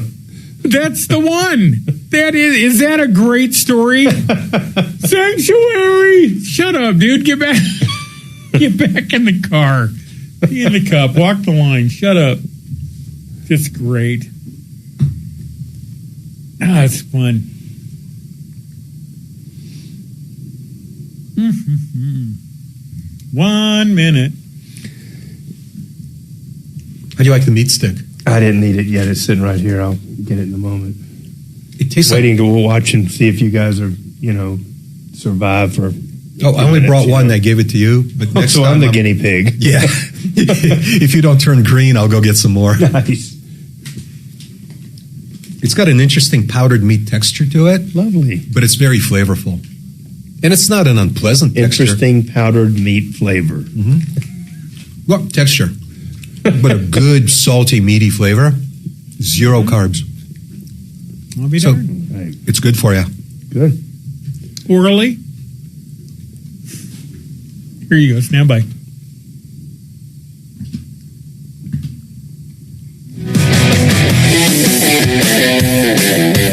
All right. John Fuller here, working our way through a number of callers we have lined up. We are here to help you guys with your problems today. I am a personal injury attorney and have been so for 25 years. We're hoping to have a conversation here in a few moments with Dimitri about some uninsured motorists and umbrella coverage and stuff. We'd like to open that up to the listeners as well. We have a disturbing trend going on in Colorado, and it's directly, in my opinion, the result of just skyrocketing prices for medical care and stuff to the point where it's just a fact that minimal limits coverage in Colorado is not enough to have on your car for your family or for your needs, and blindly assuming that the other guy that gets in an accident and causes that accident is going to have enough coverage to protect you and your family is just a recipe for disaster. So we're going to talk about that, but I do want to open up the lines to callers that have experienced that are working through those issues right now. Definitely have some thoughts and some experiences that we can both share. But in the meantime, we have Dean holding. We're going to go directly to the lines. Dean, what is going on with you, sir? All right. Has Dimitri shared an email that I sent him with you guys? Dean, I just got your email from Axe a couple of minutes ago. I am going to forward it to John and Brian here. I mean, you got me calling Brad O'Brien, John. But in the meantime, that shouldn't prevent you from just kind of briefly explaining what the issue is. All right. Well, here's where I'm at. I've got this is a dispute with XL Energy.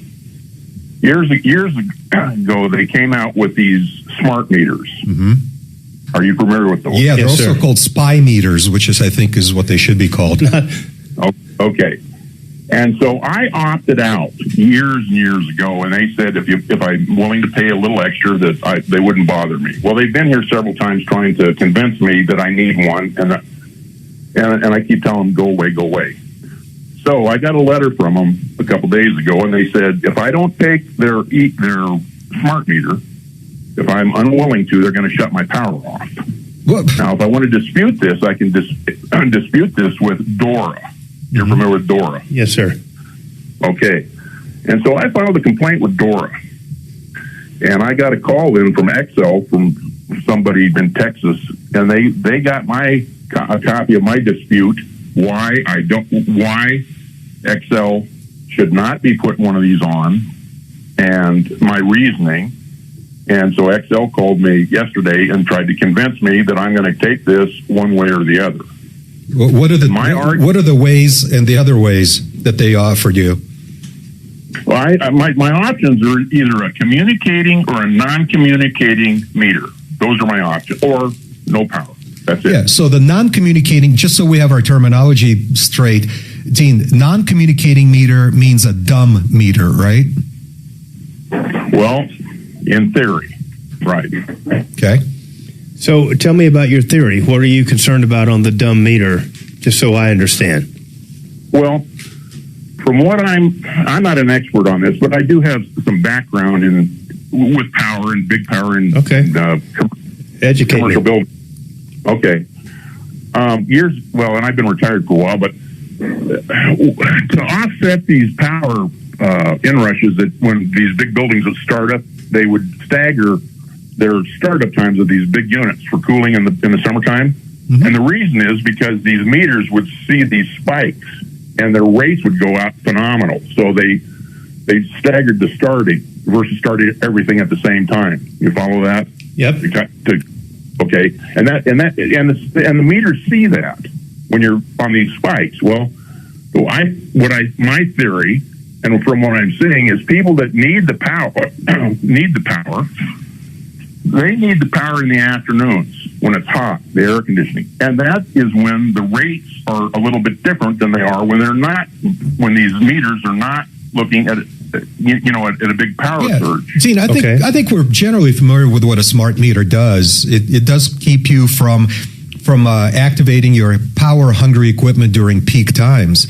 But let's get back to this problem. I did read the letter that you received from Excel, and it says that they do want you to install a new meter. And it says, even if you would prefer to receive a non-communicating meter instead of a smart meter, at this time, your meter still has to be exchanged. So it sounds to me like they just want to exchange your meter. Perhaps you have an old type of meter. And they're offering you an option. They would rather you go with a smart meter, of course, but they are giving an option of going with a dumb meter, which they call non-communicating meter. Is that what the problem is? I mean, is there some kind of a terminology issue here that I'm not catching? No. Except anybody that has had these meters, I shouldn't say anybody, but people that have complained about it have said they've noticed a sizable increase in their monthly rates because of accepting these meters. Even the dumb meter? Is that for even the dumb meter, Dean? Well, and I don't know. I can't. Yeah. They don't. I don't know if people know if they have a smart meter or a dumb meter. Yeah, you're probably right. I think Excel has the right to swap out their meters if they feel that they need to because one has become antiquated or something. I think they have the right to do that. And it sounds like they're giving you the option of either a smart meter or a non-smart meter. And I can't imagine a non-communicative meter would still allow them to manipulate the rates and stuff. Dimitri, is that your understanding? That's the non-communicative, a non-communicative meter, or as I call it, the dumb meter, just to simplify this conversation, it doesn't have any way of knowing when you're turning on your air conditioning and if you turn on your air conditioning during high demand time or low demand time or what. Right. So, Dean, it looks to me, I read the letter in its entirety. It's all 2 pages. It looks to me like all they really want to do is exchange your old meter with a new meter. But you still have the option of declining the smart meter, which sounds like the bulk of your concern with this matter, right? Well, and you read my response to my complaint to Dora. Yeah. You did quote some regulations and some kind of case law out of California, I think. It wasn't easy for me to follow in the very few seconds I had to, familiarize myself with your Dora complaint. Okay, but here's the part of this thing. One is these things in California. There's some class action lawsuits against these things because they're dangerous. They're not as effective as what, the smart meters or the dumb meters? Well, but here we go. I don't know. You'd have to. Come on, Dean. You can't just speculate that all meters are dangerous. If you're gonna have an objection to the non-communicating meter, there's got to be some substance behind why you don't want one. You have one now. You have a meter that doesn't communicate with them. I'd like to know in more detail what's different about the meter they intend to put on your property. Well, and I don't know. They know, but I don't. But that's one argument. The second argument, I think, which is one that maybe has some teeth, and you guys, this has to do with the Sherman Antitrust Act. Oh, yeah. Monopoly. John, he mentioned that in his DORA complaint. Help me out. I don't think the Sherman Antitrust Act is going to help you in your fight against the smart meter. But Dean, honestly, I don't think you have a fight over a smart meter, because they're saying you can just keep going with a dumb meter. Except what they're doing, because they're a monopoly, and part of the monopoly stuff, according to the antitrust, they're prohibited from intimidating consumers into their Dean, they're not intimidating you. They're saying you've got a choice between A and B. You already have B. We're just giving you a newer model of B. That is an effective choice. You can elect to use the smart meter, or you cannot. And they're telling you, we don't care which one you pick. We'd like you to pick the one, but we'll put the other on if you choose. How is that antitrust or any sort of bullying type behavior? It's their meter. Well, and they advised me of that yesterday. It's our property. We can do with it as we want. Right. Okay. But the whole thing is, they're going to make me take it, or they're intimidating me. I'm going to have to take it, or they're going to shut my power off. Well, that's the intimidation. They're using their monopoly power to do it. Dean, it does make sense. They do have the right to replace their meter if yours is outdated or obsolete, or for whatever reason they have. But man, based on what I read, they're not putting in a smart meter. It's a dumb meter. They already say in writing, it doesn't communicate with them. It literally is going to do exactly the same thing that your current meter does. It's just going to be a newer model. Well, okay, versus them shutting my power off, that's the other thing. Yeah. I think the only one that can make the Dean? judge, not those guys. Dean, we lost you there for a second. You broke up, and all we heard was not those guys, so I'm not sure what you said there at the end.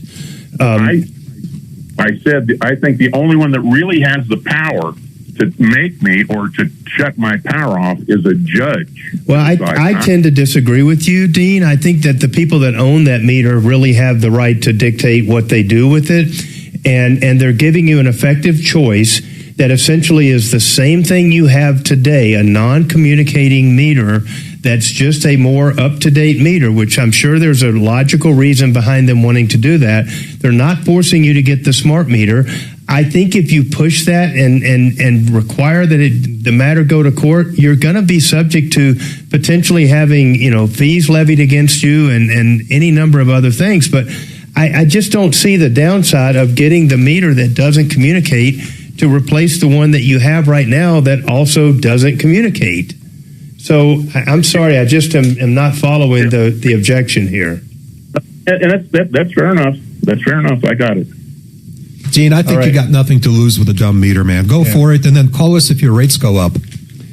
I appreciate it, Dean. Thanks for calling. I good luck with it. I really do hope you get it figured out and it's okay. So thanks for calling. We're going to take a break right now. We'll be right away back. How do you know when it's time to take the break? Do you get a warning from them? Because it's basically on the 15s. Oh, okay. D, can you hear me now? Oh, yeah. Yeah, now I can hear you. You got 2 lives in the next break. Back to back. Sheridan and a Fix-It. Okay, thank you. Yep, but so you got to... But not this break. Nope. The one in 15 minutes. Yes, sir. Thank you.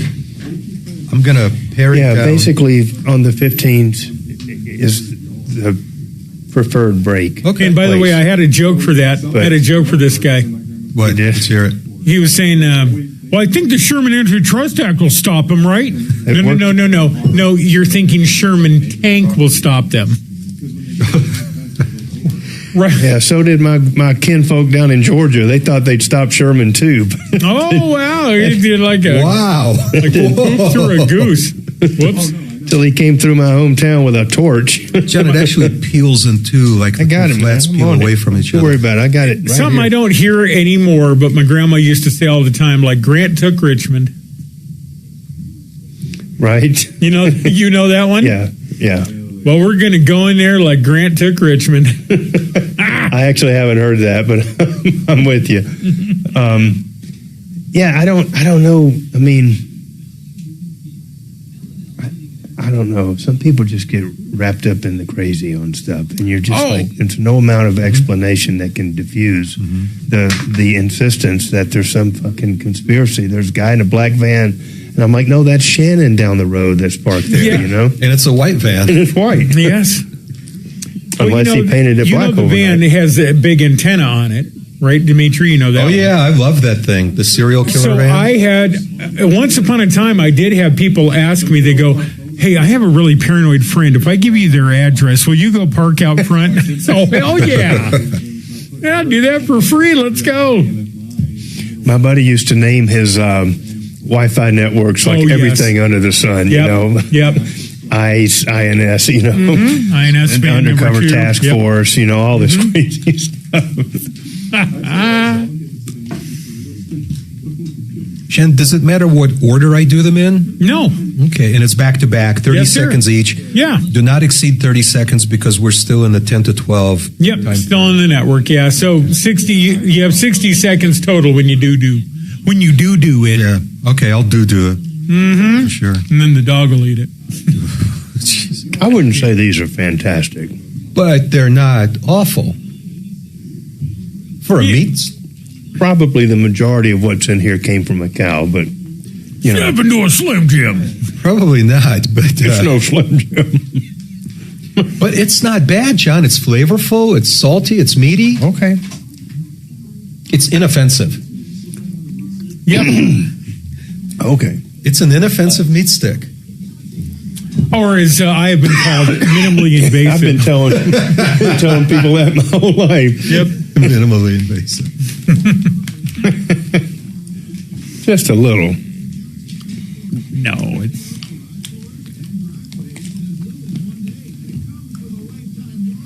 Well, thanks to the Asian, they keep lowering the average, so I'm doing good. What? Deputy Bo's on the line about the smart meter. He's right Is he next door. chiming in with that?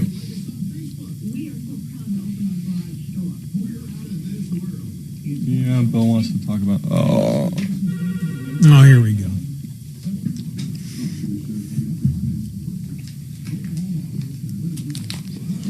See, they had Brian Burns above Brad O'Brien. So it was two Brians right beside each other. Oh, yeah, that totally makes sense. And that was what was screwing me up here. I just went Brian O'Brad, and just got all messed up. So now that they've taken Brian Burns off of there, it's easier to not screw it up. Sort of.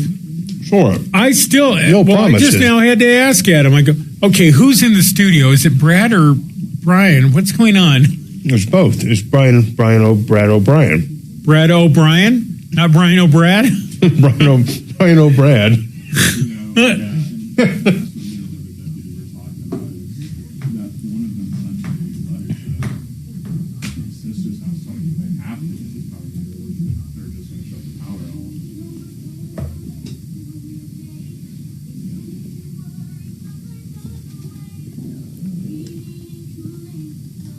And then he was telling me that they spelled his name wrong, which they did, O'Brien. Yeah, I didn't see the O'Brien part. So then I get hung up on that, and I want to say that. No, don't say that.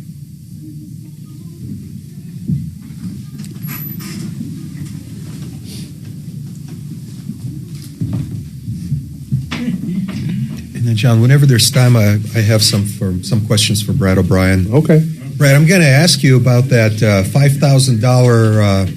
You're now Brain O'Brad, so any combination there is. Oh, also Brad O'Brien at O'Brien Legal Services, not at OLXlaw.com. You changed it? That's my website. What the fuck?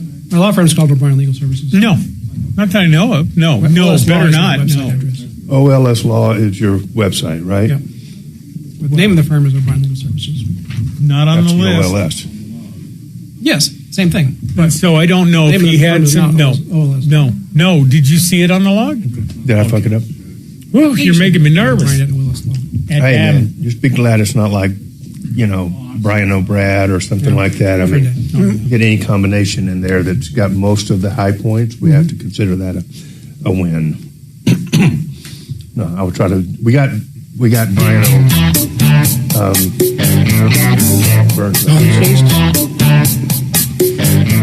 Good afternoon, John Fuller here on the Troubleshooter Network. We are moving rapidly through the day.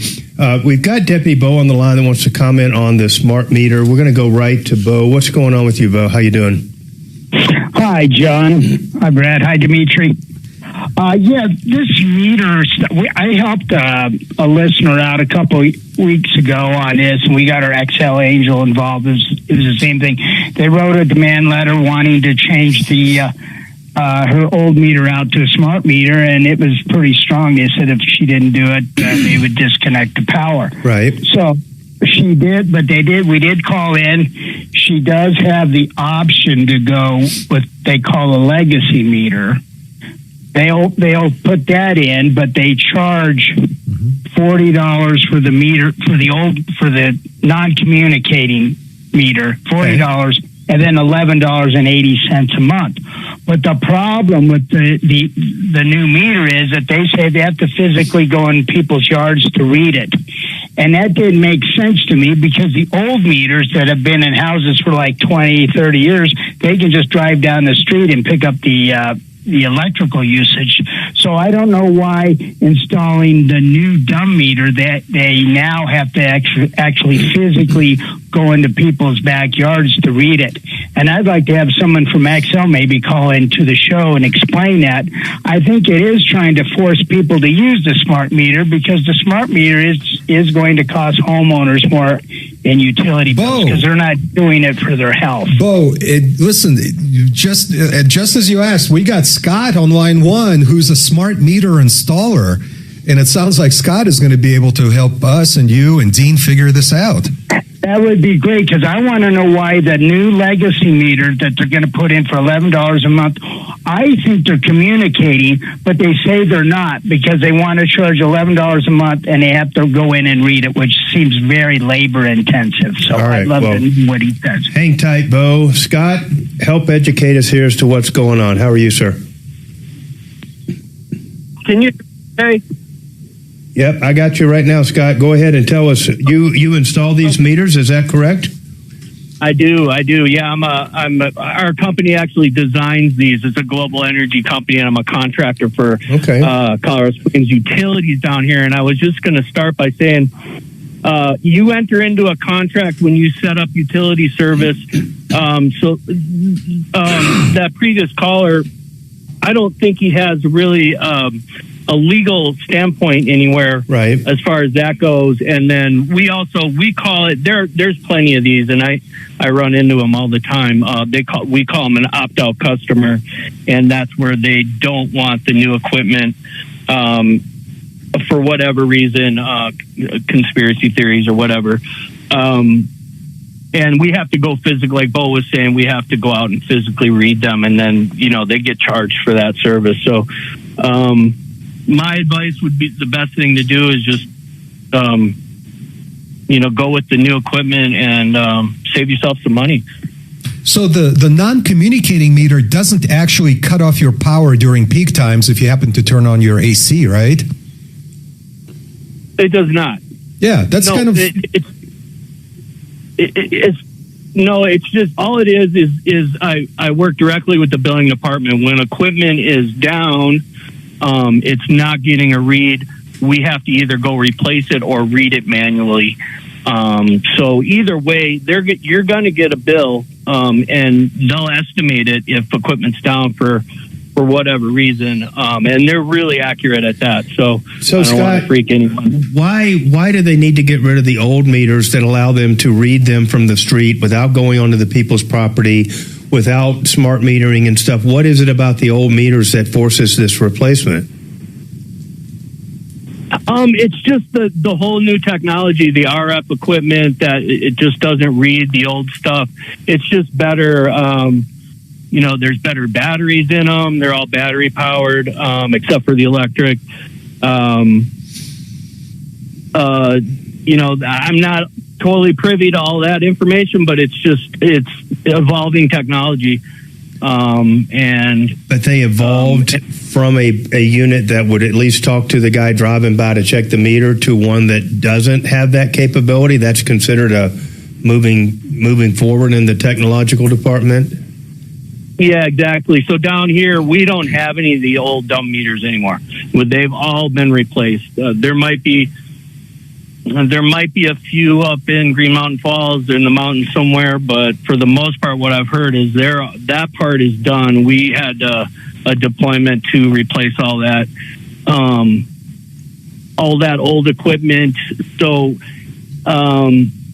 his would be for probably non-compliance. I'm sure he got. I shouldn't say that because I'm in the Springs, but I'm sure he got a notice that, hey, we're upgrading this stuff. And yeah, he did. He sent that to us, and there's no doubt that they've papered up the need to come do this. But I think the guy's got a legitimate point to a degree in saying the meter I have does not require somebody to come on my property, and the meter that you're wanting to force onto me either has this smart technology, which I don't want, or it's a step back and requires a person to come on my private property to read the meter. I mean, that seems like a legitimate complaint to a degree.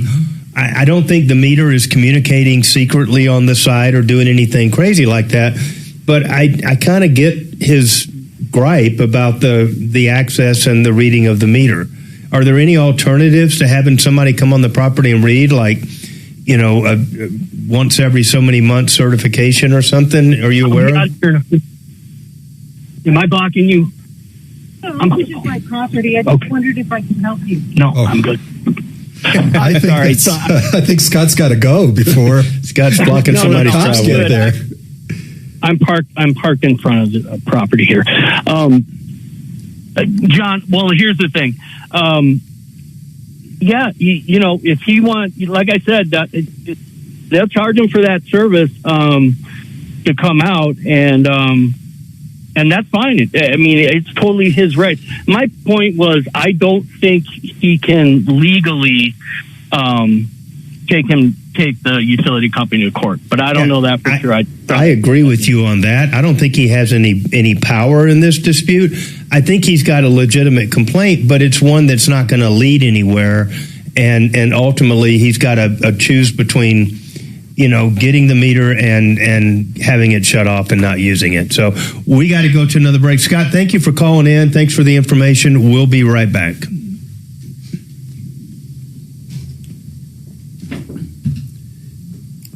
I understand it. With the smart meter, there's a off demand rate. It's really low, and then a peak demand rate is high. Well, I mean, they talk about all the technological advances of the non-communicating, non-smart meter, but it's not that fucking smart if it can't, phone home to the utility truck driving by, Yeah, they planned in that obsolescence or that they could have easily. That's how I roll. Anyway, but if you opt out, your rate is in between those two rates.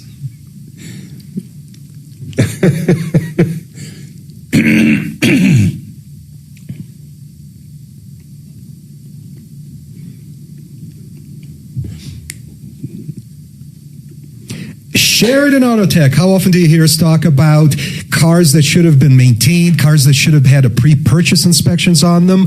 Call Sheridan Auto Tech. Uncle Kevin can help you with electrical issues, repairs, inspections, maintenance. We call him Uncle Kevin because he treats all of his customers like family. Sheridan Auto Tech in Lakewood near Colfax and Wadsworth, 303-455-7242, 303-455-7242. And while we're on it, fix it 24/7. The hot weather is here. Give them a call for a $39 inspection, cleaning, and evaluation of your AC system. They'll take it apart. They'll clean it. They'll adjust it. They'll inspect it. They'll tune it. All for $39. this. You'll get increased efficiency. They'll look for emerging problems before they get out of hand for just $39 for new customers. Fix it 24/7. 720-526-3939. 720-526-3939 or fixmyhome.com. Holy crap, that was awesome. Was that on time? No, you nailed it. Really? Yeah. It was like just 1 minute for both? Yep. Oh, thank you. That's Well so done. cool. Thank you. Hey, Tom and Mark, you to learn a lot from D. Damn it. I forgot to reset my timer, so I couldn't tell how long I was going. Oh, but it's perfect. yeah, I tried to do it in the quarter of the time I did it for my cats last night. And I think that's how it got me to 30 seconds. Perfect. Makes sense. Thank you, man. I appreciate it. And I didn't stumble like the very first time. There was a question on YouTube if you have occasionally coughed up a hairball because of the intimacy you When I groom my display. cats. Yes. Only after eating those. Did you see those beef sticks, rubber tongues you can stick in your mouth? You bite on them, and then you can groom your cat with this fake rubber tongue. Yes, That's a I've thing, seen that. D. Do you have one of those? That's actually foul. Hell no. Well, isn't that amazing? I forget. Oh, that was on grab Shark him by Tank the or what now? something the other day.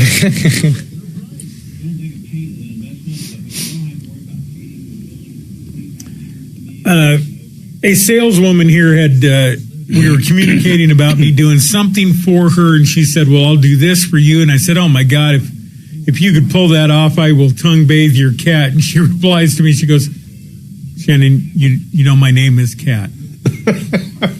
Do you guys know Cat? You guys wouldn't know her at all, but great saleswoman from over there. And I hadn't met her yet, and I didn't look at the byline on the email.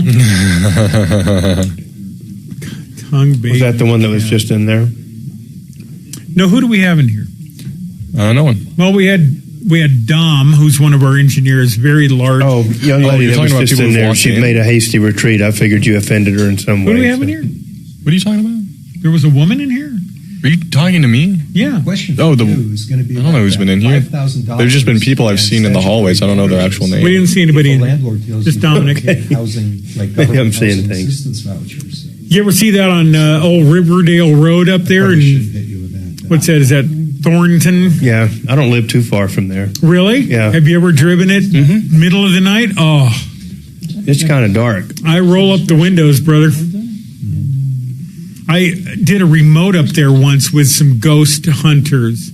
That were, Really? Yeah, that were sharing the stories. On that road from some of the wrecks and stuff that go in the river and all that. Oh, That's a spooky little dark road, kidding. you know. The gates of hell. I didn't know that the gates of hell were there, but I yes, didn't know where the road is. As a matter of fact, you can ask Google Maps and it'll show you. It's 5,000. Like, oh, well, there it is. Okay. Oh, I always wondered where that Well, was. that makes sense. Well, I had my mail going to the wrong place this whole time. People don't call me for that.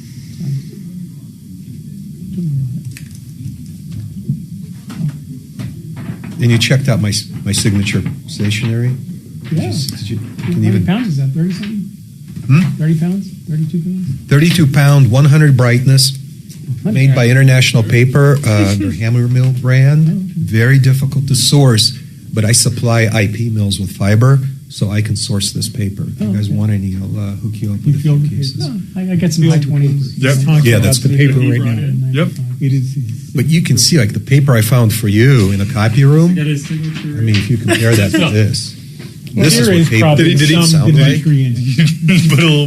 That's Most of our shit is sent by fax and scanned and everything these days. It's like I barely even buy letterhead anymore because it's all electronic, you know. If you had that paper, you'd use more letterhead. I don't, because they just scan it in and throw it away and shred it, and then they have a scanned version on the other end. But they will have that experience. All you're gonna do is clog up their scanner. You know, they're like that priceless impression that you make upon the paper. They're like, oh, they're like, this guy, this we guy's better to be take reckoned serious. with right here. Yeah, He's this is no joke. This is not a clown. But you knew how much. Also have special envelopes. I'm more impressed really he's using paper like that. They're just fucking expensive for that I shit. feel like I feel like that's like It cost me $1 to send it. that's paper. I'm used to paper. Yeah. It's like a piece of Every cardboard. dollar It's like counts card here, stock. Dimitri. Yeah, it's weird. You know, You only trying to get feed one. my family. You know, got more than cats like to be fed. You know, I got a mortgage and 2 cats to feed, so I am budget conscious. But, You need to save money so you can put food on your family. What? Well, I mean, Stand by. considering they're coming back.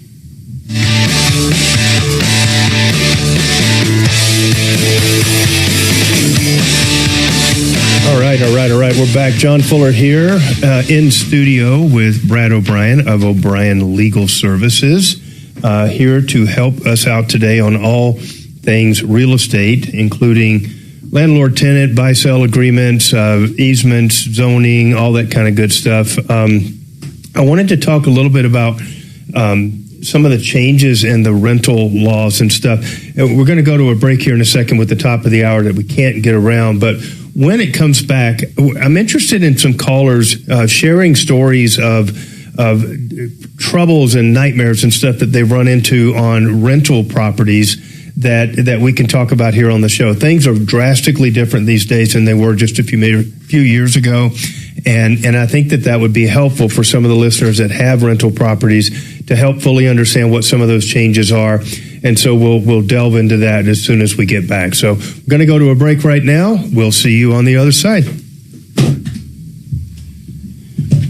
And whenever you're ready, I have all of that insurance questions for you about we'll get into that. To what extent am I covered, et cetera, et cetera. Yep. I want to talk about some of these rental things here and this stupid freaking law that they just passed about goddamn emotional support animals and stuff.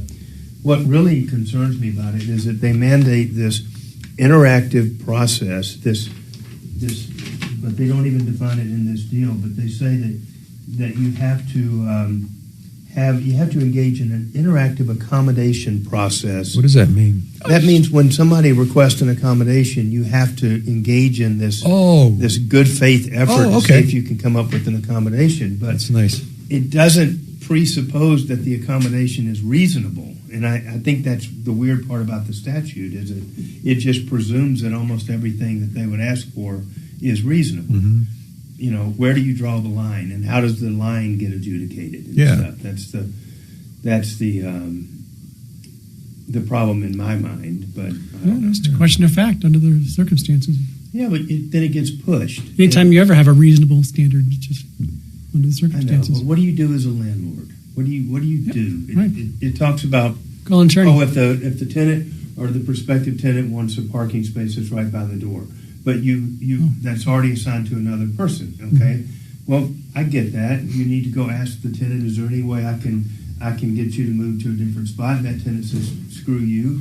That's part of my deal. I'm not interested in moving, and that's the end of the accommodation. You made a reasonable effort. You talked to them. Sorry, the answer is no. Do you guys want some more coffee while I'm out? You're going to run out. I'm going to go use the restroom. Yeah. I'll stay here until I would take a water if you don't mind. Well, it's top of the hour. We got do you have time to do all of that? Yeah. All right. You only have time for number one. That's all I'm doing. Hey, Dimitri. I'll get you some more coffee. Do you want black with cream in it? Yeah, no, just black. Do you want some cream in your bun? No. It's real cream. No. All right. Look, if you change your mind, just let me know. I'll text you. Thanks a lot, man.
What's happening?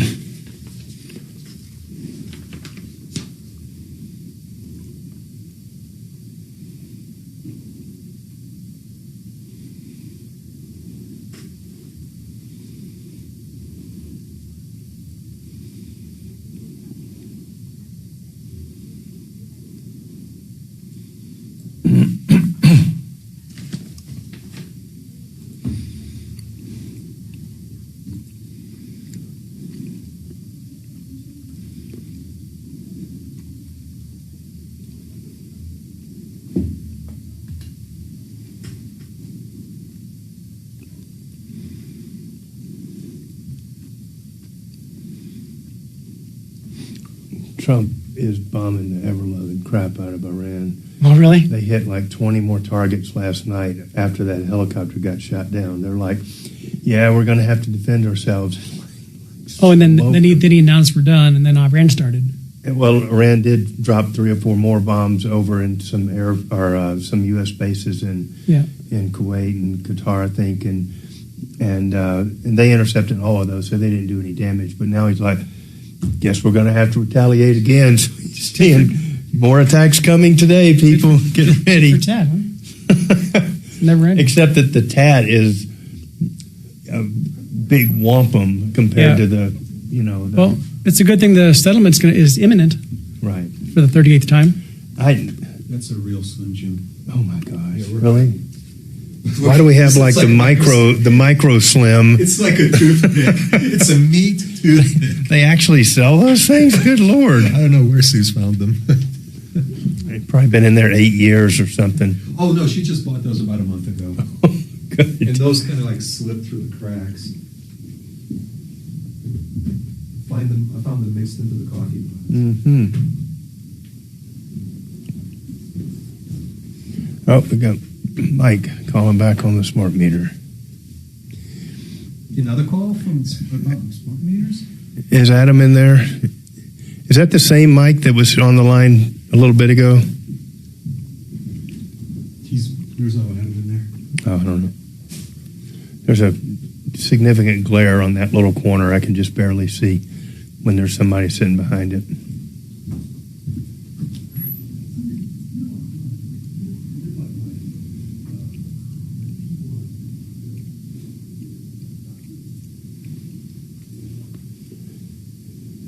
Did your wife get all healed up from her? Oh, yeah. Yeah, that was last year. It was over a year ago. Oh, it was about a year ago, actually, yeah. No, it turned out pretty good. Good.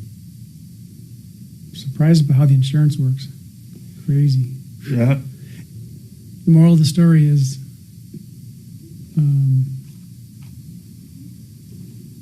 go to that hospital in Lone Tree. What's the name of that hospital? Where they bill 5 times as much as the other hospital. God dang. It is that bad. What hospital is it? They are just crazy in their billing and stuff. There's no connection to reality. Their billing. They don't care. And they actually have people that, or did you tell me that they had you do like a video conference with some person in the hospital or something? Off-site person. That's fucking crazy. I didn't like it at the time. And making me recording me making admissions and permissions. Yeah, I would have shut that down right away. I know. But you don't know, it's but nobody else knows either. And they 45 years strong, solving your problems, answering questions, taking complaints. This is the Troubleshooter Show. Now, Tom Martino.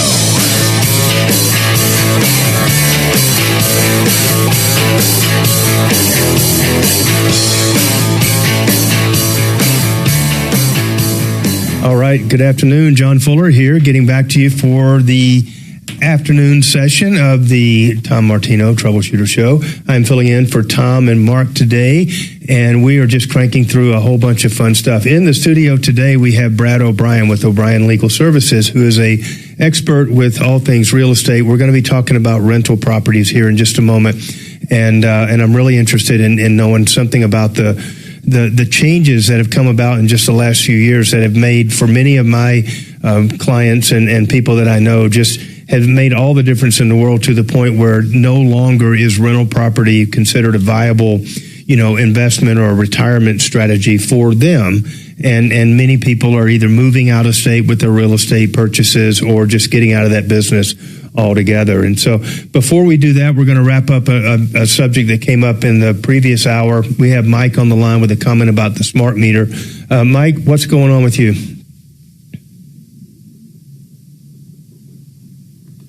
Irregular.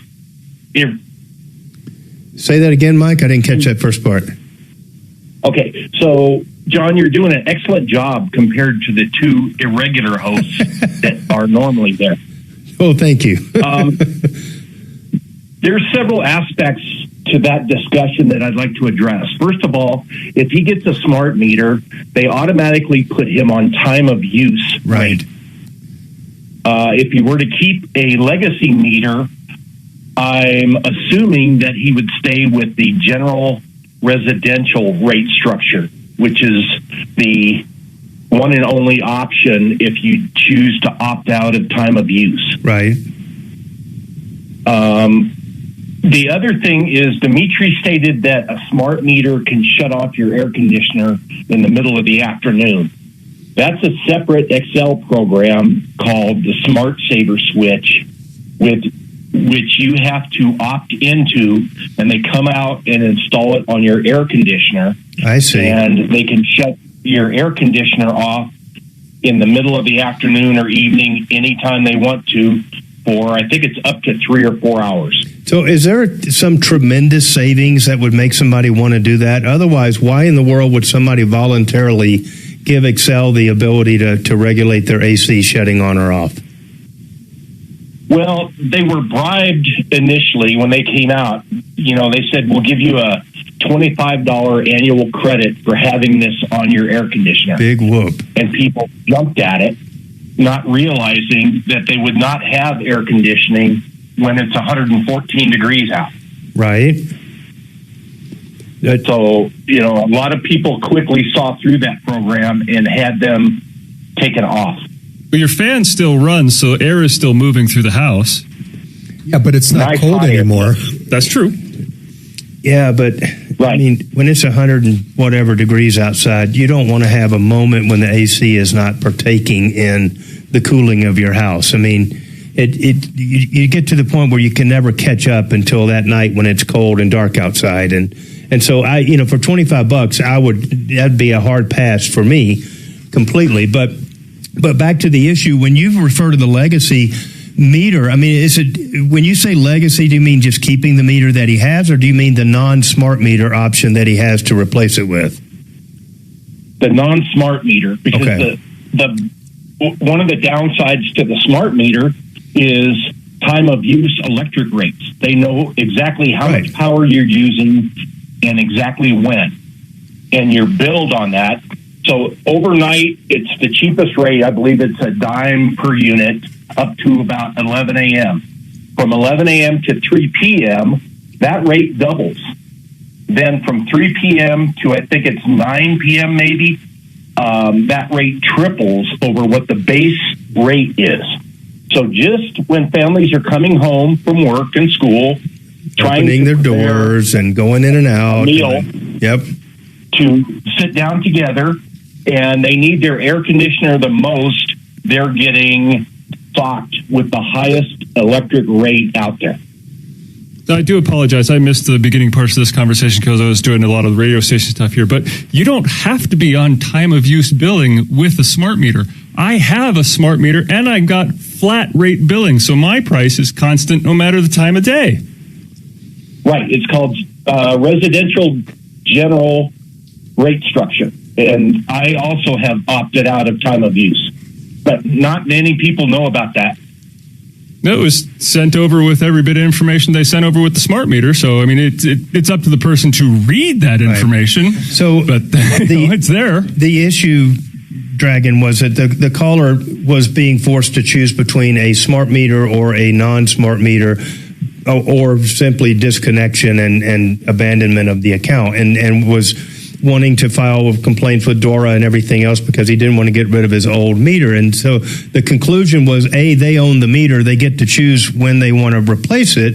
But we're kind of debating the pros and cons of the smart meter versus the non-smart meter, and certainly the billing issues as well. But the main thing to me that seems like with the non-smart meter is that it loses the ability to transmit your usage to the guy driving by in the little truck. And so now a representative has to actually go onto your property, however large or small that may be, to physically read the meter. And that seems like a tremendous step backwards rather than any kind of efficiency gains going forward. Right, and they'll have to charge you that monthly fee as to however much that is. Right. I don't recall, but yeah, if you want your dumb meter, it'll cost you more. It'll cost you that monthly fee. That's the dumb fee, right? Exactly. So what do you recommend there, Mike? Well, I don't know his situation. In my case, I accepted the smart meter and just opted out of time of use rate structure, right? Because I need to run my air conditioner during the afternoon, and that would have cost me triple the base rate. And if I remember right, the general residential rate structure is like 15 cents a power unit, whatever that is. So, it's reasonable for me. Got it. But, I can't speak for him as far as smart meter or, legacy meter. Whatever he wants to do, he's got to decide what's right for him. Yeah, well, Mike Dean is definitely going to go with the legacy meter. But John pointed out something really interesting, which I didn't catch during that call. They now are going to have to come onto his property to read the meter, which sounds like, technologically speaking, that's a huge step back by many, many decades. So if that's really true, that's just weird and unnecessary. Yeah, I agree. I don't understand that one at all. Yeah. Hey, Mike, appreciate the call. It's an interesting issue that's going to keep evolving here. Who knows where these things are going to end up, but we appreciate it. So we're going to move forward here. Again, I promised to talk about these rental units. Brad, why don't we just start in? Talk to me just in general terms about some of the concerns that you would have for somebody that's thinking about buying into a rental property, and then we're going to dissect that out into the individual issues. So, well, in Colorado, landlords can quickly be drawn into court actions with their tenants, and the cost of going to court is so high that you could lose an entire year's worth of profit from your rental just from one court action. So what is probably the most common thing that the common missteps that get people drawn into court that you're seeing? Not screening to find a good tenant from the beginning. Okay. That's the number one thing the landlords have to do, is to pick the right tenant. Now, you can't discriminate against any legally protected class of persons, race and that sort of thing. Assuming that we don't want to discriminate, how thorough can you go into your background checks? Well, you can. Landlords can certainly hire these third-party companies that do the background checking, and that's recommended. And you want to look at previous rental history to see, did they have eviction problems with previous landlords. But the biggest problem is getting a tenant who is not good for the rent. So if you have that can make the experience painful and expensive for a landlord. The opposite of, if you pick a great tenant who pays their bills, you'll have a great experience as a landlord and make money. Right. All right. When we come back from the break, I want to throw out a hypothetical and deal with security deposits. Like how much can you insure against a defaulting tenant that has that in mind up front? So we'll be right back and deal with that issue.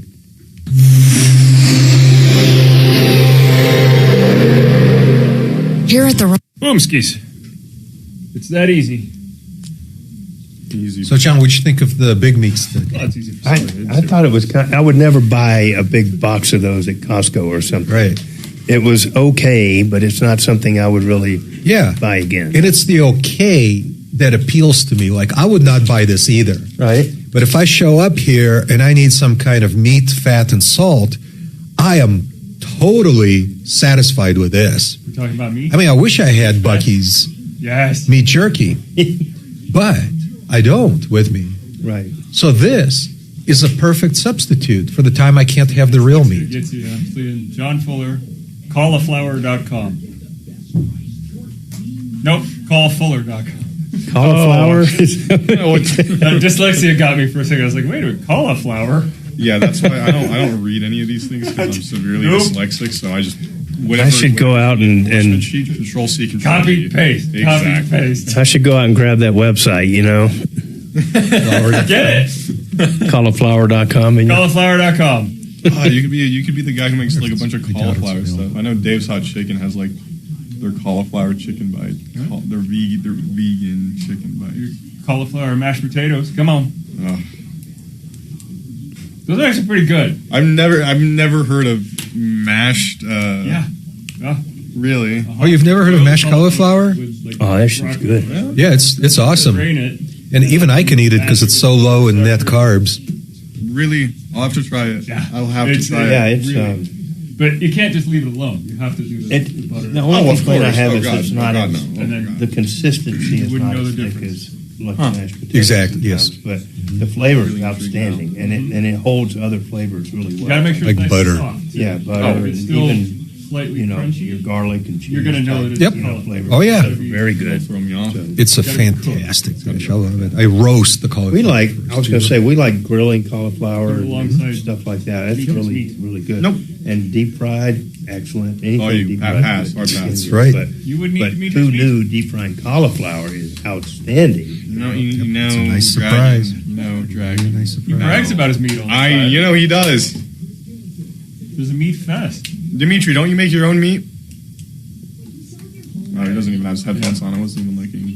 He doesn't have his headphones on. They asked, "Don't you make your own meat?" Nutritious, proteinous meat or whatever. How can you make your own meat? I don't know. I wasn't gonna chip in on that. Like your own jerky. Sorry. Oh, no, I buy my jerky from Bucky's. Oh, okay. My apologies. From their bulk counter, because that's like less than half the price of their prepackaged beef jerky.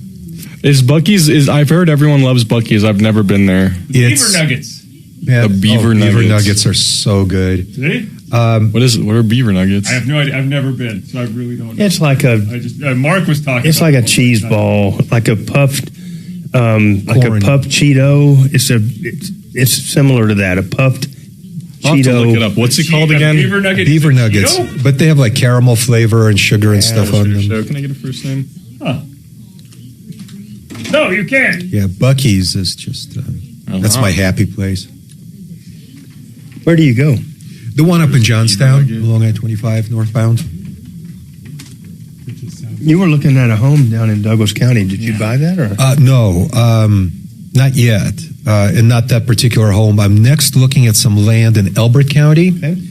Beautifully forested Oh, land. I see it. Just off of Highway 86, like east of Kiowa. Okay. One of the prettiest places I've ever seen in Colorado. Right.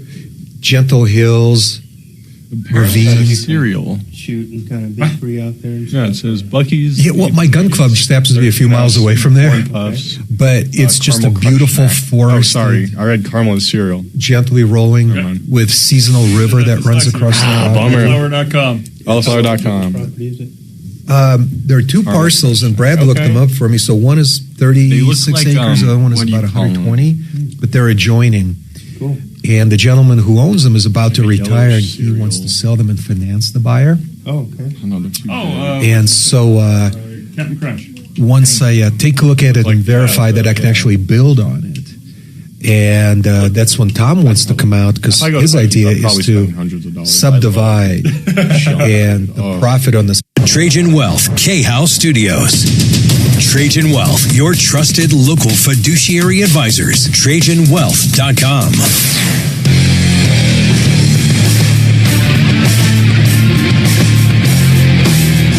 All right, good afternoon. John Fuller back on the Troubleshooter Network. We are talking about rental homes with Brad O'Brien. And so, Brad, the hypothetical is, let's say I'm one of these dirtbag tenants that is looking for an opportunity to move into a home, and then I just plan on being that guy that never leaves and that has to employ every one of your efforts to get me out. So let's talk about the steps that I would take to be that dirtbag and what you would do as the owner to help thwart that. Well, if a tenant doesn't pay the rent, the landlord has to give a 10-day notice to pay the rent, and cannot go to court to start the eviction until that 10 days is up. Right. And then the tenant can cure that non-payment up until the moment the judge enters an order of possession at the conclusion of the hearing. By that time, the landlord will have incurred thousands of dollars in attorney fees to get to that point in court. How long does it take to go from the 10-day notice to standing in front of the judge in court? About 3 to 4 weeks. So are there a number of steps in between there that incur all these legal fees, or what is it that runs that up to get to this point where the guy can just simply cure at the last minute? Yeah, certainly. If I'm going to help somebody, I have to review their lease, look at the billing, the accounting, get up to speed on the matter, prepare the 10-day notice, have it served by a process server, sometimes there's negotiation or communications with the tenant. So there's in going to court is just inherently expensive. So what if I'm in default on January's rent and we finally get a court date out towards the first week of March or so in this process, or maybe the end of February? No, it could be by the end of the first month. So if I default in January, you're saying by February 1 or so, you're ready to walk into court. Yes. On that date, I also owe February 1st rent, right? But would I only have to cure the January deal because you haven't formally given me notice on the February rent? Does that start the whole process over? Or how does the greatest abuse occur in that situation? No, to come current, the tenant has to pay all the rent that's lapsed up until that point. So if the next month has already come due, then that's also due. But if a landlord is successful in getting an order of possession in court, then the next step is there's a 10-day waiting period to enforce this court order, called a writ of restitution, and it can only be enforced by the sheriff. And many county sheriff's departments are really busy, and they cannot perform the actual eviction for several weeks. Sometimes over a month. In that time, the tenant's just sitting there getting free rent. Okay.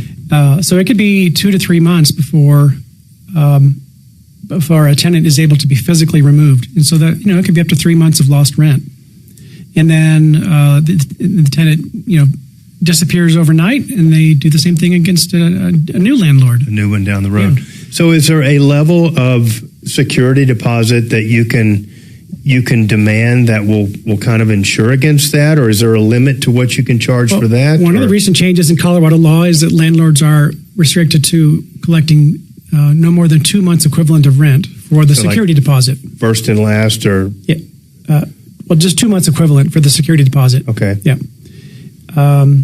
And so that's the most protection that a landlord can get. Many of these tenants will destroy the property, and so money spent on doing those repairs can then not go towards paying the unpaid rent. Right.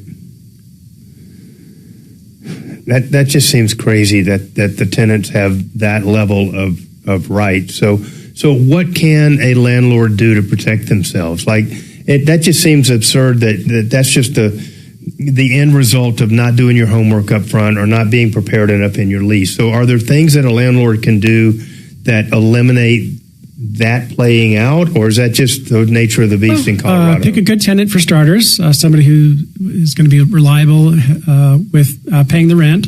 Now, one of the recent changes in the Colorado law is that the landlord cannot ask the tenant to show any more than double the monthly rent as far as their income, which is not a high threshold. They only have to make double the rent, the monthly rent in their job, and so that's okay. So you're not. So people can be very stretched in their rent payment from the beginning. Are you entitled to look into everything else that they have, like car payments and child support and other stuff? I mean, that could not be enough if you only make twice the rent. That's cutting it very thin. Are you entitled to find out those other things?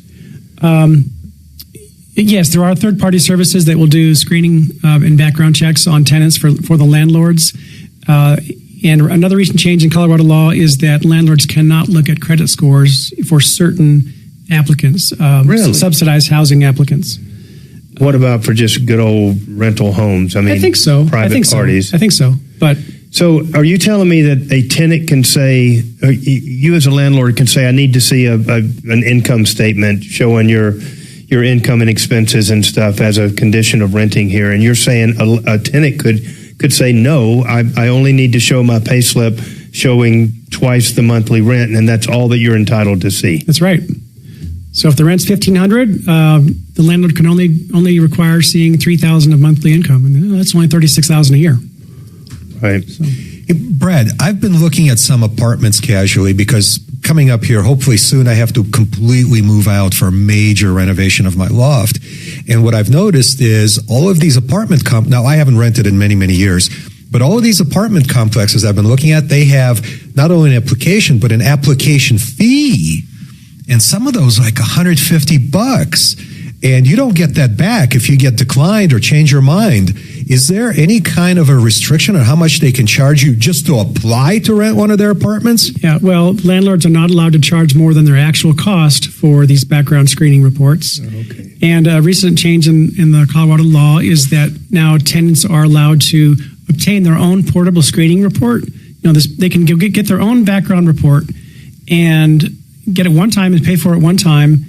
And if they talk to 3 different landlords, all those landlords have to accept that one report. So you're not having 3 different landlords pull reports and charge application fees. For that background check. Well, Brad, that's awesome. I mean, so I really thought I was going to have to pay over and over and over again if I don't expect to get declined, but I do expect to have the opportunity to change my mind about, maybe a better place down the road. Yeah. The portable screening report comes from the third-party service directly to the landlord, so the tenant has to say, contact this company that's going to provide it, but the landlord is required to accept the portable screening report so that they're not charging the prospective tenant a new background check fee that they've already. Yeah, I had no idea they were required to accept your own. Yep. What does something like that cost, roughly speaking? Do you have any idea? I don't have a good sense of where the market's at on that. What about references? I mean, can people speak freely when they give a reference, or is there potential liability for people giving a less than colorful reference? Like, what about you getting contacted about tenants that have moved out of your property? I'm not aware of any specific landlord-tenant law on that. I think just general libel law would apply. Right. Anything a reference provider says would have to be grounded in fact and not unduly, false or misleading or prejudicial. We always hear about when you check references on a potential employee or something, you get these nonsensical answers like I can only confirm dates of employment and that kind of stuff, which could be interpreted to mean I'm not going to say anything bad because that's all I have to say, and you're supposed to read between the lines. And I just didn't know if there was a cottage industry of bringing actions against people for their references. Not that I'm aware of. And also eviction cases are normally suppressed from public viewing, at least while they're ongoing. And sometimes when the case is over and done with, they're also permanently suppressed so that other landlords cannot see what happened in that case, that the fact that somebody got evicted. So the full eviction ends up being suppressed. It's not available for anybody to see? Right. Is that unique to Colorado? Or is that kind of a... I'm not familiar with other states, but many eviction cases actually are unsuppressed by the court once it's over with, but some aren't. Okay. All right, we'll be right back. When we come back, we're going to talk about a new law that has to do with service animals, not really service animals so much as emotional support animals. So just when we thought we were getting through with ostriches on airplanes and stuff, it's coming back in Colorado. So we'll be right back. But think of it, though. If you were told... Brad, they also want to charge me $30 extra because of my cats. I'm sure they do. How many do you have? They can charge $35 a month on pet rent. Per pet or total? I think it's the statute is nebulous. Doesn't say. Really? So I think it's Okay, that's cool. Right? Okay, that's cool. If it's like a dog, though, I have two sweet cats. It's ambiguous. What? I have two sweet cats. And at night, they like to go for a walk in the hallway, sniff around under the doors. Big fan of those. Big fan of cats. I keep telling my mom I'm going to get another one. I just got to make room for it so I can have stuff in my room. This report is sponsored by Brad. This is Everyone podcast. Our social media trends, media scandals, don't TikTok boycotts, and more. Watching all the online stories mainstream media ignores and listening to Brad versus Everyone podcast on the iHeartRadio app, Apple Podcast, or wherever you get your podcast. You need a building? Go with genuine American steel. Family-owned, enjoying 150 Colorado with a spirit of excellence, a lifetime structural warranty. No other stone builder comes close. No rubber, no middlemen. Solid I-beam construction. In-house engineers. Call today 303-495-5701. GreatWesternBuildings.com. Get online pricing now. GreatWesternBuildings.com. Here's a harsh fact. 40% of women and nearly 20% of men suffer from varicose spider veins. That's not treated. These veins can cause tired, heavy legs, swelling, burning, cramping, aching, even restless leg syndrome. In some cases, it can lead to serious health risks like blood clots. USA Vein Clinics offers minimally invasive treatments that take as little as 15 minutes. Covered by most insurances. Call 720-927-3227 and schedule your appointment today. Don't wait.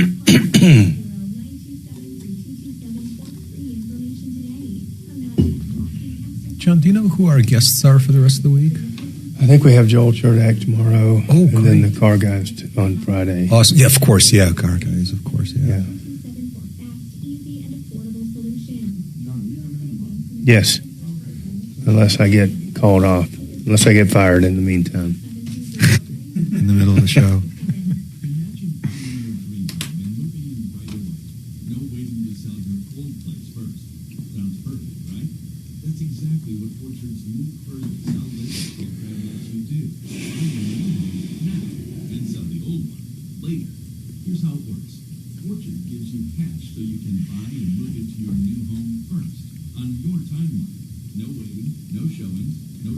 Have you had boba?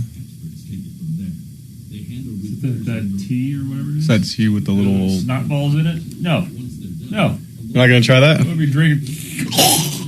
No. What about this one? No. I don't even like the ice from the little ice maker over there because it's the shaved ice or whatever it is, like the Sonic ice. I don't like it. It's too small. I'm gonna choke on it. It's gonna kill me. Give me big old hunks of ice. See with that. See, I understand. I wouldn't put that ice in that. So I'm fine putting it in here because I have a straw. Straw in it. But then sometimes it does get small enough to get through the straw, and you're still gonna choke and die. Not gonna happen. Oh, that's funny. That's understandable. I used to be a big ice guy with the Chick-fil-A stuff, with the Chick-fil-A ice and the Sonic ice, but not anymore. Give me big old cubes of ice. Yeah, they will get small eventually, and they will be small enough, but then you got much more time to be careful with that. But with a whole ton of that baby poop pellet ice. The ice isn't. You're going to be done with the water before the ice gets that small. Oh yeah, I get it. So, John, if they have a registered agent in Colorado, that means they're automatically submitted to the jurisdiction of our courts. Yeah. What about the trucking serve process to them? What about the trucking companies that drive through here? Can you still sue them in state court because they use our roadways? Yeah. And that's pretty much automatic. There isn't much of a fight over it. You catch them in the state, they're done. Mm-hmm. You know, you've submitted yourself to the jurisdiction. So if you have an accident in the state, you're here. Cool. You know? Yeah. Mark and I had an argument about that, and he, of course, is wrong. He says that you have to go to the state where the trucking company is based out of. No. I was like, no.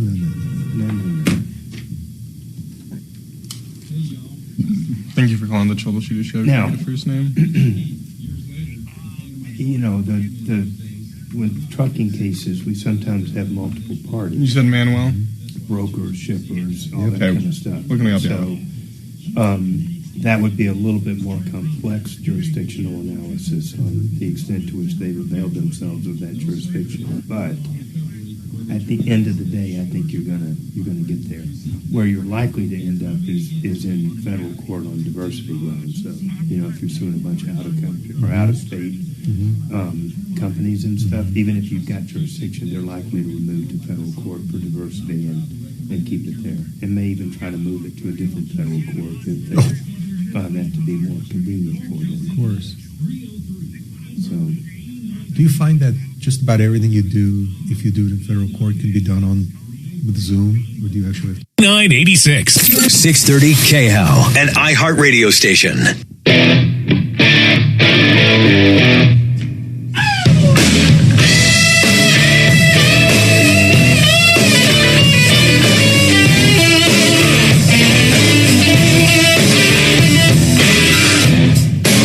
Good afternoon. We are moving right along here, and this is John Fuller with the Troubleshooter Network. We are in the studio live to help you answer your questions, solve problems, take complaints.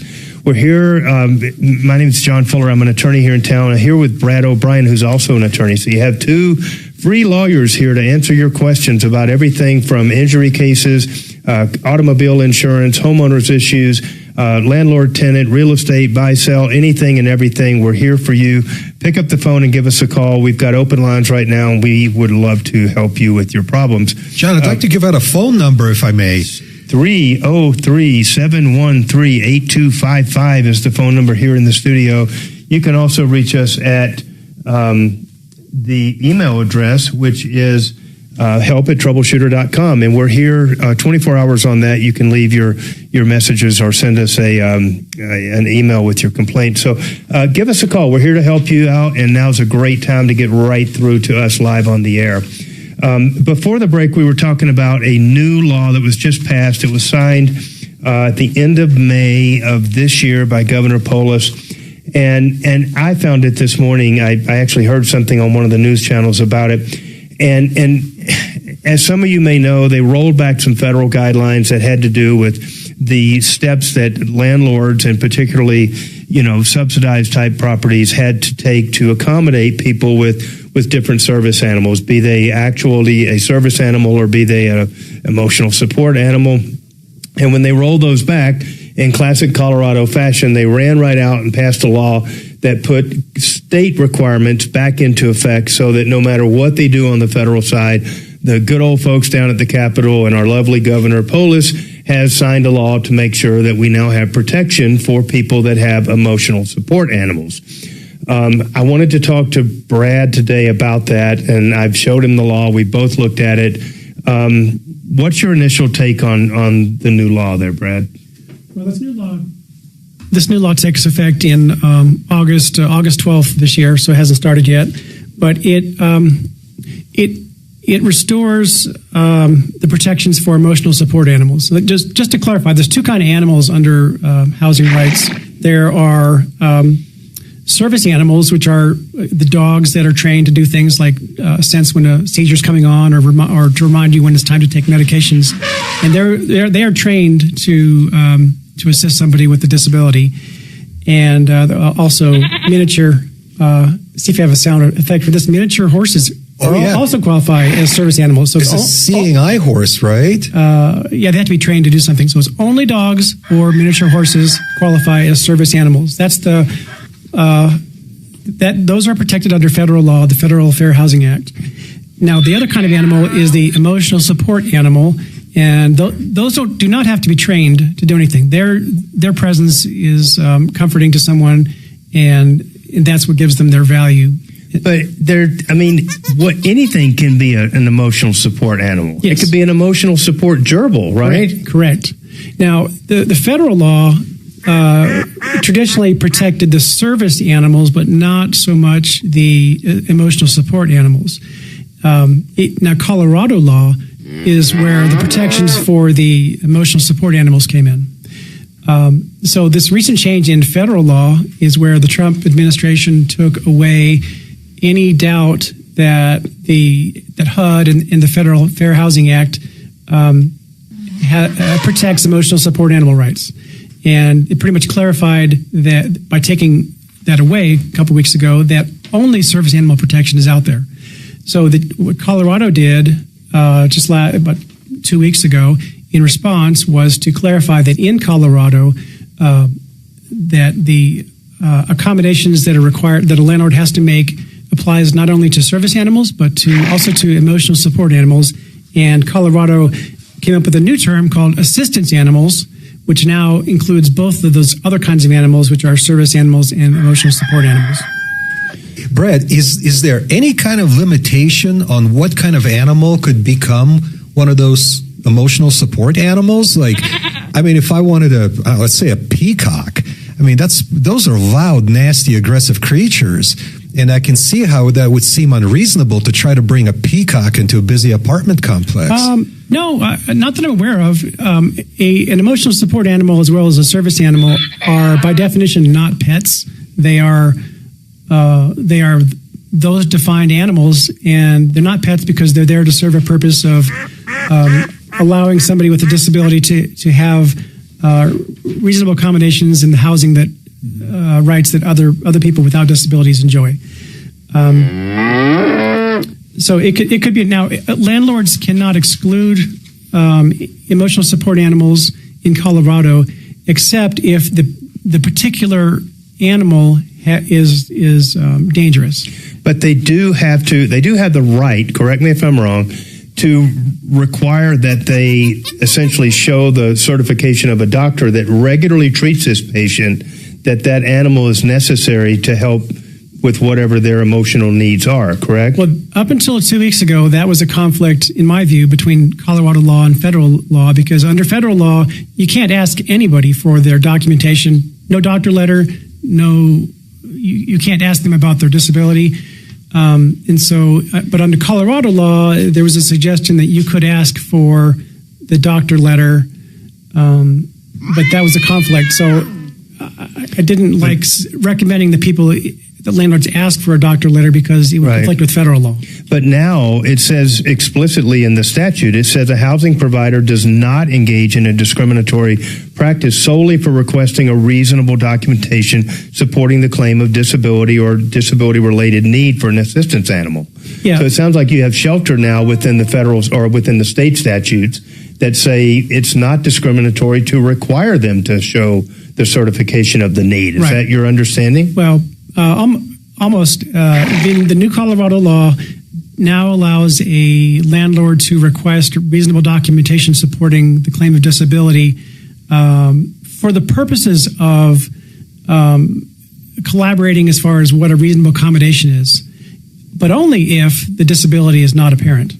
If the disability is apparent, for example, someone is missing extremity, a limb, then you can't ask because it's obvious what the disability is. But with an emotional support animal, how is the need for that ever going to be truly obvious? I mean, I could see with an assistive animal, maybe, and the disability may be obvious as it could be, like in the example you used, but that doesn't make the need for an emotional support animal to be obvious as well. Yeah, correct. So today is my first time looking at this new law that just passed on May 28th and doesn't even go into effect until August the 12th. Right. But I think it still has the problem of it conflicts with federal law because it says that in Colorado the landlord can ask for or can look at some documentation of the supporting the claim for the need for accommodations, but that still conflicts with this federal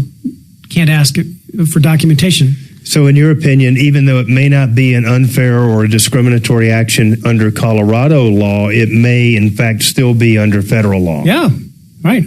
And the fact that it's legal under Colorado law does not provide you any protection against claims under federal law. Is that correct? I think so. Another problem with this new Colorado law is I don't see any exceptions. Under the Federal Fair Housing Act, a landlord actually can exclude a service animal if the landlord lives in the same premises, like if a room rental situation, like a roommate situation, where the landlord lives there and doesn't want to have a service dog, there, Right. they can actually do that under the federal law. Now, this Colorado law does not allow for any exception like that. The only thing that I saw that was actually a breath of fresh air is that it does kind of presuppose that if you've got a vicious dog or something that poses a health hazard to other people, and I think that could be in a number of different ways it could be defined, whether it be by allergy or otherwise, that can be the basis to exclude that animal. Yeah, that's what I was saying, is that you cannot exclude specific breeds, like you can't say no pit bulls, but if the particular pit bull is known to have bitten somebody, that particular dog can be actually excluded because that one particular animal is a known risk. Okay. All right, we're going to take a quick break. We'll be right back and dig into more of this. Give us a call. Lines are wide open. We'd be happy to help you with your issues.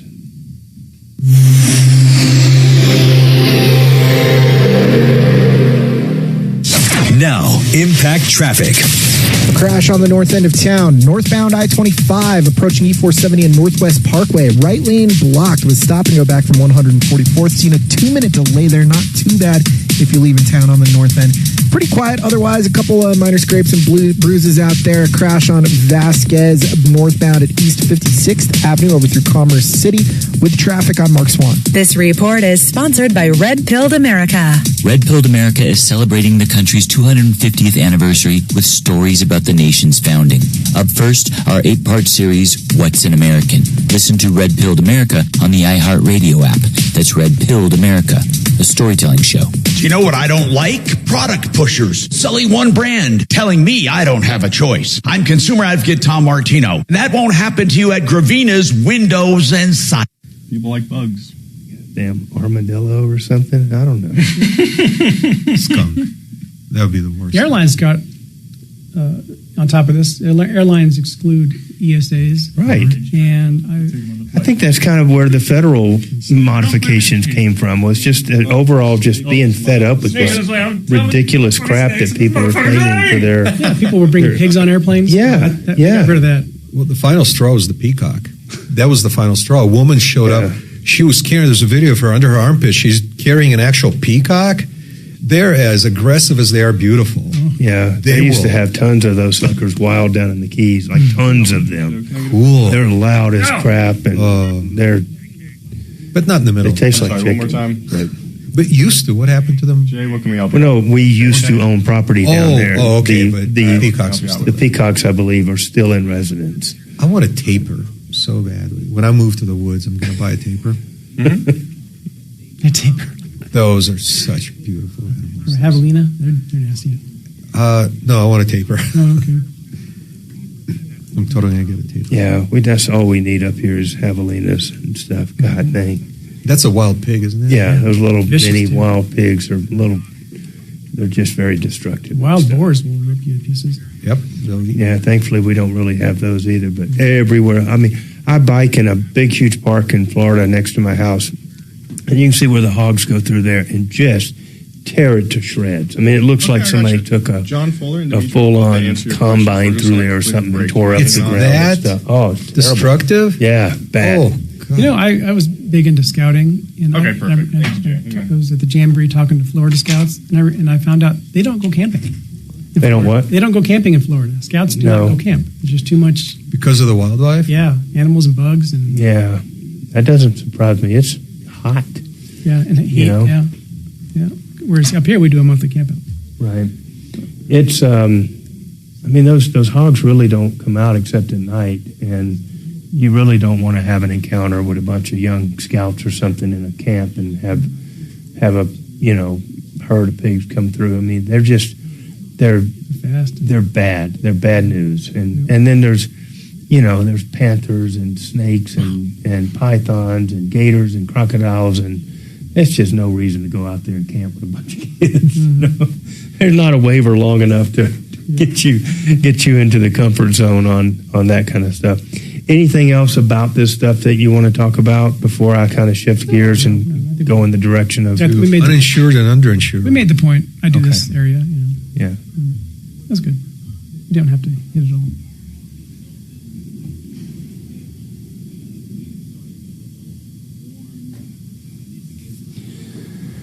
No, I'm always amazed that people do call up and will say, I heard you talking about this, and how's this work again, and what do I need to buy, and, so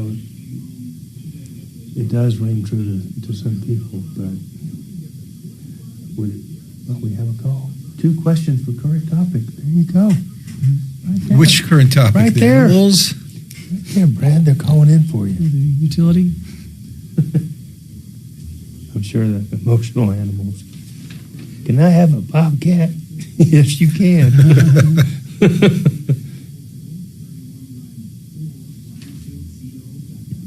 Yeah, I plan to transplant some city squirrels to that wooded property.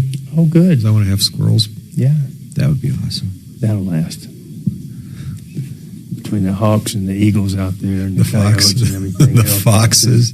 They'll be all over that. They'll be like, thank you, Mr. Dimitri. Maybe that's not the best idea I ever had.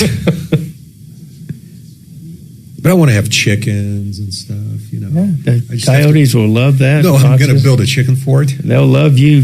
They'll love you wrong time. I'll tell you the story. I lived out in the country there for a while, and all these people decided they had to be little chicken farmers and stuff, and they all had their chickens and coops and shit.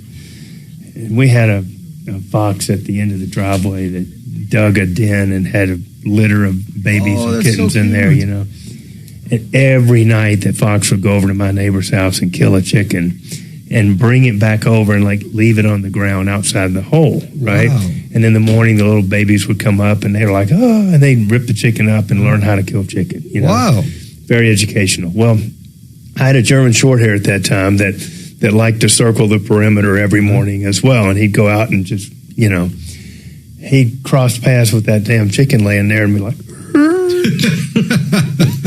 breakfast. And then he's like, oh, thank you, oh chicken gods, Chicken is back on the menu. We'd pick that chicken up and there'd be fucking red feathers all the way down my front yard for my neighbor to see their chicken or what was left of it.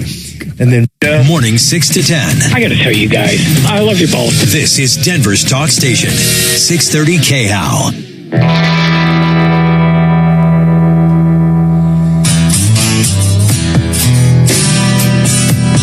All right, good afternoon. John Fuller back on the Troubleshooter Show. Filling in for Tom Martino today, we have Brad O'Brien in the house, real estate attorney extraordinaire here in Denver with O'Brien Legal Services, olslaw.com if you want to reach him. And we were just talking about assistive animals, emotional support animals, that kind of stuff. We've actually got a caller on the line, Jay, that's got a couple questions. We're going to go right to Jay. What is going on, Mr. Jay? Hello. Hello, how are you? What are your questions, sir? I'm good, thank you. Sorry, I was writing down. I had the question. I heard you guys talking about it. Number one, I have a dog, and he's emotional support. But I never claimed it. I always thought that was kind of frivolous. But now, since it's being acted into a law, is there an official form or file that we have to fill out in order for that to be official, or is it just hearsay? And the second part of my question is, with that going into effect, can we effectively bring an emotional support dog or animal, peacock, like you were saying, into a like a brew pub or something that where a lot of places here in the Denver metro area will exclude you from? Well, I'm going to turn that over to Brad. I think the answer to the first question, according to the statute, is that you have to be under the care of a doctor that recommends and certifies that the emotional support animal does indeed provide that for you and that you need it. And so I don't know that there's specifically a form that you fill out, but there's definitely a certification between you and your doctor that would satisfy that element. As to the second part of it, Brad, I'll turn that over to you. Yeah, I don't believe there are any forms, but you can get a doctor's letter supporting your emotional support animal. Regarding taking emotional support animal to like restaurants and grocery stores, that's not housing, so that's not covered by the Federal Fair Housing Act. So any protection you have would be taking your emotional support animal to a retail place is would have to be under Colorado law. I'm not aware of any protections there that allow you to bring. Yeah, I think maybe an assistive animal, but not correct. a support animal. Yeah, I think that under Colorado law, restaurants can exclude emotional support animals. Right. But they do have to accept service dogs which are trained. Sure. Yeah. Jay, is your animal more of an emotional support animal or an assistive animal? He's a mix. He would qualify as a service dog. He's very obedient. Okay. He does, I do take medications, and he could, if I forget it or if something does happen, he would be, able to at least alert other people. Yeah. But I was looking through, there really is no official service dog certification. A lot of people said that they were, fabricated and scam people out of their money. Well, Jay, I think that's something that we're really short on time that you need to bring up with your doctor, and they'll be well familiar with the certification process. But hey, we appreciate the call and good luck with that. Thanks for calling. Everyone's talking about Galaxy Concrete Coatings and their trend. Professional.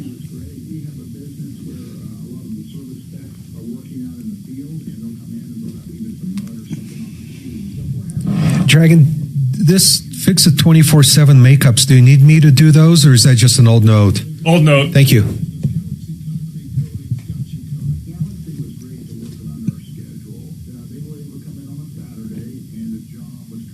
So Brad's going to do all the paperwork for those wooded properties. Yeah. And the owner-seller financing. Nice. And I can't wait. Mark wants to see them too.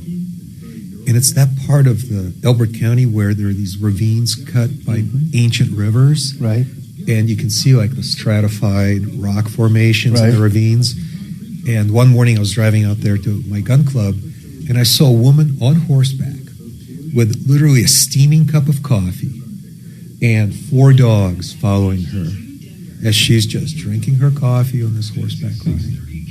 I thought, that's the lifestyle I want. Do you ride? No, but I'm going to. I'm going to adopt one of those, like a rescue horse, and teach it how to be ridden with expert advice, expert, participation in training the horse. And then I'll drink my morning coffee. Can I just make a suggestion? Don't do that for your first horse. Don't be adopting one of those really? the wild burros or something like that, or are you talking truly a rescue? Truly a rescue horse from Castle Rock. I think you need a damn bomb-proof ass horse to get to be your first horse. Yeah, I think you're right. I mean, dude, you can get hurt on horses easy. Yeah. It's easy. Yeah. I've owned horses. I did own horses for a number of years, and shit just happens. And you need to develop your own skills before you take on a rescue that's got stuff built into it. Like that you emotional don't know. problems, yeah. I think it's better for the horse and it's better for you Yeah. because you don't want to get hurt doing this, man.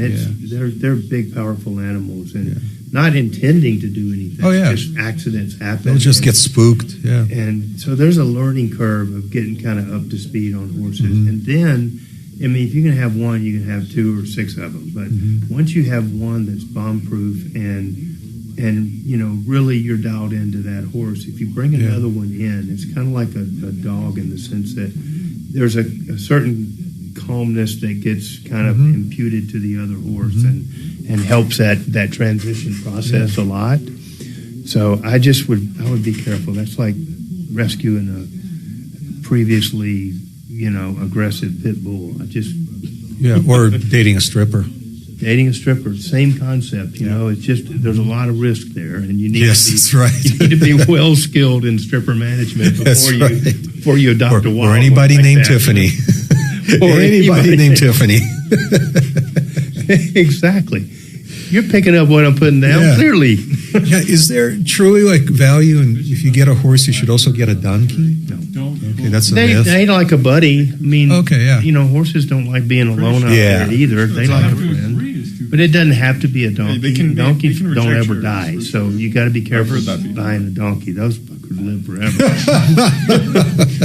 At least a horse will check out about 32 years, Wow. The donkey will be there at 40, 45. Donkeys live that long? Heck yeah. Wow. They don't ever die. Yeah. And they just eat and eat and eat, and they never die. They're just happy. Will they eat the stuff on the ground, or do I need to feed them? Gotta feed Well, in the winter, you always have to feed them livestock. We don't have, where you're talking about buying, there's not enough natural grass to really let them just graze alone on that. You're going to have to supplement, or they'll eat it down to bare dirt. Yeah, So you don't want that. Yeah. So you want to supplement. You're going to have to. Oh, I'm sure there's plenty. We always. I'm sure there's plenty. And they still took it down to bare dirt. So they're great animals, but there's a learning curve and an expensive, initiation fee of equipment and crap and stuff that you need that goes along with it. It's not just a run down there and adopt one and call it good, tie it up to a tree. That doesn't. I mean, the way I put it kind of oversimplified the concept, and I knew there was a very involved process. Yeah. I know there's a lot to it. So, I am going to buy like an older, well-trained horse with a very good disposition. 45% white. And I mean, even if I don't get to ride it, it'll still be. Well, you got to figure, so like when I bought my first horse for my daughter, she was barrel racing, okay?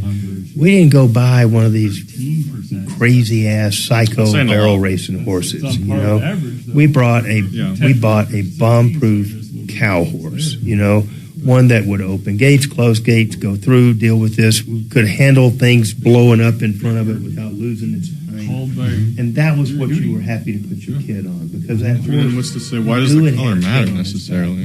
She couldn't fall off of that damn horse if she tried to. Like, he would get off this and he would move over. Wow, that's really cool. Amazing how well he would take care of her. And so those older horses like that, they're just happy to not be working every day. They're just really cool, calm, and really what you want. Like where you're talking about, they could easily run up on a rattlesnake out there. You want to have a horse that's got a level head on it.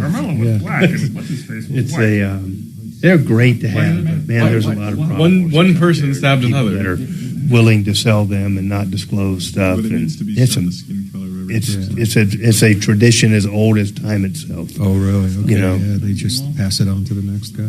Absolutely. Yeah, it's rough. They'll even drug horses, and jeez, they look so calm and cool and stuff. Absolutely. Yeah, you got to be really. You need to make a friend that's deep involved in horses to in that hold your hand. Community, well, not even that, but just in the horse community. Like Shannon said, just gonna be more riding. What should a guy budget for a good used horse of the type you just described? Probably, I don't know, nowadays, afternoon. 8 to 10. I haven't paid attention to anything, so maybe. Yeah, I'm not going to. We paid $5 for my daughter's horse 20 years ago. Oh God, I didn't know that. But my buddy has a whole bunch of horses, and most of his kid horses they're selling for 8 to 10 these days or more. Because these horses. Everybody goes through that phase where the kid wants to be a barrel racer and is doing gymkhana. We're on vacation. So good horses that she in chat. You can she's posting photos from the vacation. But come on. Okay. And stuff. But good ranch horse. Enjoy the vacation. It's not lame. That has no major problems and stuff. I would say. Is that a real moose? Maybe as low as 5, depending on how old it is, but no less. I don't think anybody's going to. Don't buy anything less than that. I was about to say, that doesn't make sense. Because the horses don't get sick when it's 70 degrees and sunny outside. They wait till like Christmas Eve when it's snowing, and you make sure you get that emergency vet add-on like a plumber. Yeah, I'm not going to have a horse. I'm just going to stick with the squirrels. Yeah. Good thing on the free iHeartRadio app. 45 years strong, solving your problems, answering questions, taking complaints. This is the Troubleshooter Show. Now, Tom Martino. Hey, good afternoon. This is John Fuller filling in for Tom and Mark, who are out today. In the studio with me is Brad O'Brien of O'Brien Legal Services. We've been talking about a number of real estate issues, particularly dealing with rentals and a lot of the changing laws and stuff that you need to be looking out for. If you own rental real estate, if you are involved in a real estate transaction, buying or selling, or you're looking at maybe buying in property as an investment or subdividing and development, that kind of stuff, the first call I would make would be Brad, and he can walk you through it. If it's not something that he specializes in, he'll certainly tell you, but that would be my first stop. His phone number is 720-370-7388, and just a tremendous resource for all things real estate. I'd urge you to give him a call. We're going to transition here just a little bit over into the insurance world. We talked to Compass Insurance yesterday, and he's a tremendous resource at Compass, but he and I have a little bit different perspective. Brian is in the insurance sales business. I'm in the insurance using business, because every one of my clients has been in an accident and is finding themselves in a position to where they've got claims going in multiple directions against the at-fault party, sometimes against their own insurance company, navigating through the perils of MedPay and health insurance and Medicaid and Medicare and all of these different issues. And so I wanted to talk a little bit about the experience that I've had in a recent case, and then just kind of dovetail that into things that you can do and in looking at your own policies to make sure that you and your family are protected. And so I recently had a case where a young man, college-age young man, was just driving along, and a young lady turned directly in front of him and just creamed him. Put him in the hospital, totaled the vehicle. The other person got a ticket, and in the police report, we had an insurance company, a big, well-known insurance company listed as her company. And I'm talking to this young man's dad, and come to find out that he, is struggling to keep insurance on all his vehicle. He has 4 kids, and he's doing the best he can, but he's waived all the coverages that he really didn't have to stay compliant with the law. And his rationale for doing that is, look, I'm covered. They're legal, and if anything happens and it's somebody else's fault, they'll be covered, and the other person will have the insurance, and that's how I know that my kids' medical bills will be paid and the property will be paid off and everything else. Unfortunately, as it turned out, we've got 2 things kind of working against us on that case. One is that the young lady that caused the accident's insurance was not valid. We contacted the carrier. They informed us that almost a year ago, that policy was canceled for non-payment. And so literally she's still driving around with a piece of paper that says it's valid insurance, which completely satisfied the inquiry from the officer that wrote up the police report. And so we've, come to find out there's no coverage. And we've searched with our own insurance company. We've done everything we can through her insurance company. We simply cannot find any coverage. So we've done everything possible. We contacted the police. We've informed them that, hey, this was not valid. This lady defrauded you with this fake, if you will, insurance card. It wasn't fake at the time it was issued, but certainly to the extent that she presented it, it is, it's fraudulent. And so would you think the cops would go back out there and ticket her or something? Absolutely not. So we're in a position to where the at-fault driver has no insurance coverage at all. My client has no uninsured motorist coverage at all. He had full coverage on his vehicle, so thankfully he's going to be able to get his own vehicle fixed, although he's got to pay a deductible, which was a nice, big, fat, high deductible.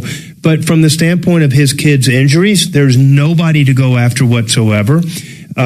It's just one of those things where the best of intentions goes awry when the other person does not have the complying policies of insurance. And so with that backdrop being set, we're going to talk about things he could have done to make things better. But we do have a caller on the line. I'm going to shift gears and go to Mike. Mike, what's going on with you?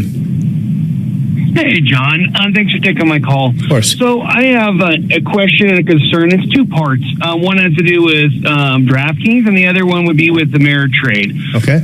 First one is I closed my DraftKings account like 6 months ago, and they never refunded my money. They didn't, they have my banking account information, but when I can't close that account, they didn't automatically refund the money that I had in that DraftKings account. And when I went to contact them, they don't have a customer service number that you can call. It's very difficult to get a hold of anybody. But long story short, I would think there would be a law that these companies, when an account is closed, are automatically should refund that money without question and not hold it in perpetuity. Because if I was a single person, I'm married, but if I was a single person and I died and my estate didn't know that I had this DraftKings account, what happens to that money? And so the second part to my question is, TD Ameritrade was bought up by Charles Schwab. I'm assuming there's thousands of accounts out there that individuals had that might have passed on from an auto accident or death or whatever. And again, how does the estate or anybody know that that person had that account, and how does that money get back to where it's supposed to? Or does TD Ameritrade just to get to hand it over to Charles Schwab and keep it forever? I'm curious on that. Okay. With respect to let's do the second issue first. That one is relatively easy. The assets of the decedent would flow either pursuant to a designation by the account holder at the time that they set it up, meaning a due on death clause or something along those lines that would automatically transfer to a beneficiary, such as a spouse or somebody else. But absent that, it would become an asset of the estate. And so to whatever extent that they had an estate opened up following their death, that would become an asset of the estate. Now, do I think that Ameritrade is going to seek out and find that person and let them know that the account exists? No, I don't. I do think that's one of the challenging things. Right. Yeah, I think that's one of the challenging things that every family member of a deceased person struggles with, is finding accounts, where they are, what they are, everything else. I don't know at what point would Ameritrade or whoever be able to just say, well, the account was abandoned and we're going to just take that money. I don't think that ever really happens, but certainly, if there's handling, processing fees and that kind of stuff, it can eventually eat up whatever balance might be in that account over a long enough period of time. Do you have a thought on that, Dimitri? Yeah, Tom. Sorry, John. I do know for a fact that they cannot keep it because these banks and these brokerage are required to what's called eschew the money to the state after a certain period of inactivity. Now, I know that different banks have different time schedules of what they consider eschewable. So some are as low as 3 years, some are probably in the decades, and I don't know what the law says on this matter. That's a great point, and that's probably where the bulk of accounts end up with the attorney, or is it the Secretary of State's office? It's actually here in Colorado. The program is called the Great Payback or Great Collar Payback, exactly. And that's administered by the State Treasurer's office. There you go. And they keep those assets indefinitely. Actually, the estate can claim them. God knows how many years down the road. Now they don't grow in the interim when they're in the possession of the state. The state doesn't pay interest. But I mean, listen, this kind of stuff happens all the time with family members that have a hard time tracking down assets. So, with respect to your first question, go ahead. That's why I was asking, because, Charles Schwab buys out TD Ameritrade. Okay, now let's say all these TD Ameritrade accounts are stagnant. Year after year, there's no activity. They could easily do a little research and find out the person is deceased. And 5 years down the road, they could just make that evaporate. Almost, it seems like the person didn't exist because nobody made a claim on the account. I don't think that's really the way that works. I think the acquiring bank would open an account in that person's name, and it would just sit there until the time went by that it had to basically revert to the state, and then they would hand that money over to the state, and then the state would do with it or not do with it as they choose. But it doesn't just evaporate and become an asset of the bank. That's not how it works. And John, especially in such a highly regulated industry, they're not going to take that risk to steal your $40,000. Yeah, exactly. As far as DraftKings goes, I don't partake of online betting and sports betting and stuff. I have no idea about how DraftKings works, but my guess would be that their user agreement will have pretty detailed rules and regulations about what they do with the accounts after the fact. I would start my inquiry by looking at that really hard before I really, went too much further down the road. Probably want to dive into too with that would be what is cash versus what is credits, because I know that they will give you, like betting credits. I like John, I don't partake in any of this kind of stuff, but you place your first bet and they'll give you 50 free credits. Right. So you got to make sure what is what before you start diving too deep into this. Yeah, I think that's a good point. I mean, I'm getting a refund check. I want to make it clear. I had to jump through a bunch of hoops. I am getting refunded, but I just feel like it should be a state law that if a betting account is closed, that the money is automatically funded to the account that's on file. Maybe for the benefit of the listeners, how did you go about getting your check? Well, I had to go via. It took me 2 attempts. The first time I reached out, they didn't follow up, and then I threatened them that I was going to call you guys and file a complaint with the state because I was not getting my money back, and it had been 6 months. And somebody did get back to me promptly and say that they were going to fund me. I haven't gotten a check yet, but they said that I will be receiving a check in the mail. So, all right, cool. Well, that's good to know. I appreciate it, Mike, for the call, and hopefully, if you don't get that check at some point, maybe follow up with us and let us know. Okay. Thanks for calling, Mike. We appreciate it. So we're going to take a quick break here, and when we get back, we're going to talk more about what you can do to protect yourself from that scenario I mentioned a few moments ago. We'll be right back.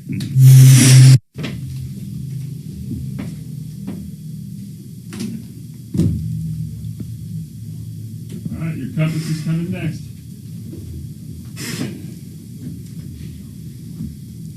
The word is sheet.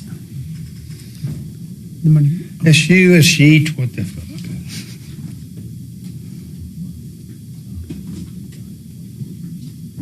What is this, Heidi Ganol's husband or something? Say my name. Barbecue cookbook? You're goddamn right. Compass Insurance Group. How many times have you heard Brian Burns call into the show or visit us? He is our resident insurance expert, and there's a really good reason for it. Compass and his co-workers. Brian and his co-workers are extremely experienced, knowledgeable. They're an independent agent, which means they're not tied and chained to just one national company. All of us, almost all of us, use them for our insurance needs. When I had them quote me my umbrella policy, my auto policies, they scanned and got quotes from literally dozens of insurance companies. They saved me a ton of money. Best of all, I have a great resource to get all of my insurance advice, insurance products. It's not just home and auto. It's business. It's renter's insurance, life insurance, umbrella policies, flood insurance, boat, RV, and motorcycle insurance. Call them at 303-996-9000. That's 303-996-9000 or theinsurancehelpcenter.com. Beautiful work.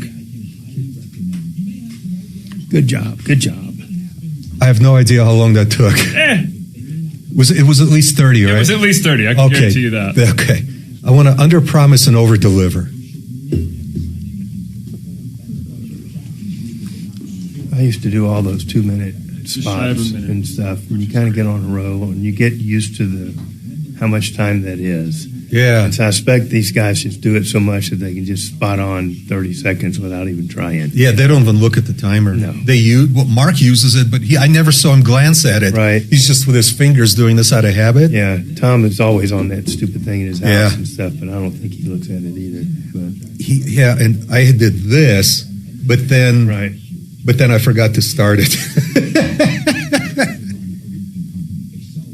Well, then I'd do like 2-minute spots, but Tom would ramble on in the beginning so much that it ended up being like 3. Mm-hmm. But I didn't get started talking until into that second minute. So well, all right, 2, 3, who's counting? It's your show.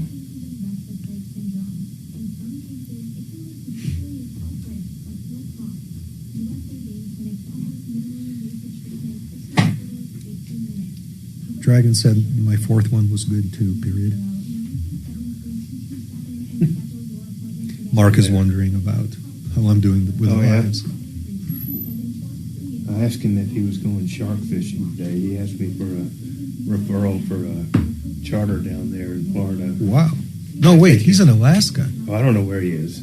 He was going to Florida at some point to meet his dad. And maybe they're going from Florida to I don't know Alaska. where he is. But anyway, he settled in on some outfit that was going to take him out shark fishing. And I'm like, only a redneck like you would go pay to go shark fishing. Everybody else is trying to avoid catching sharks, you know? Do they eat sharks? I heard from Suzanne today that they're in Alaska. Oh, okay. They're about to get on the cruise ship. I guess they're not shark fishing there, so Halibut, probably. maybe. Yeah, he's not a fisherman. He's like, well, you know, looking for a really big boat, not so much one of the small ones like marlin fishing. I'm like, not going marlin fishing on the coast of Florida. They catch like 6 a year out there, the whole state, you know. Way, serious? Oh, wow. So, wow. Were they overfished or something? Endangered? No, they're just highly migratory fish, and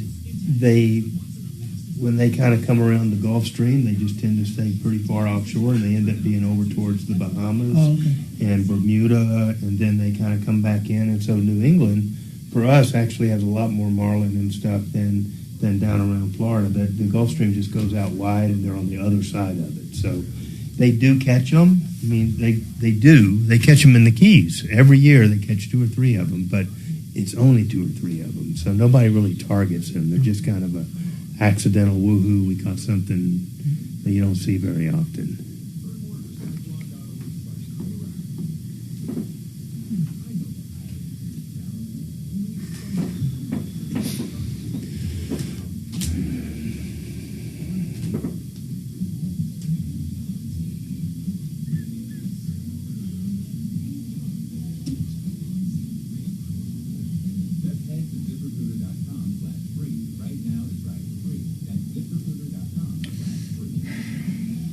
Game I've been wanting to get, just went on sale half off, but it's still $30.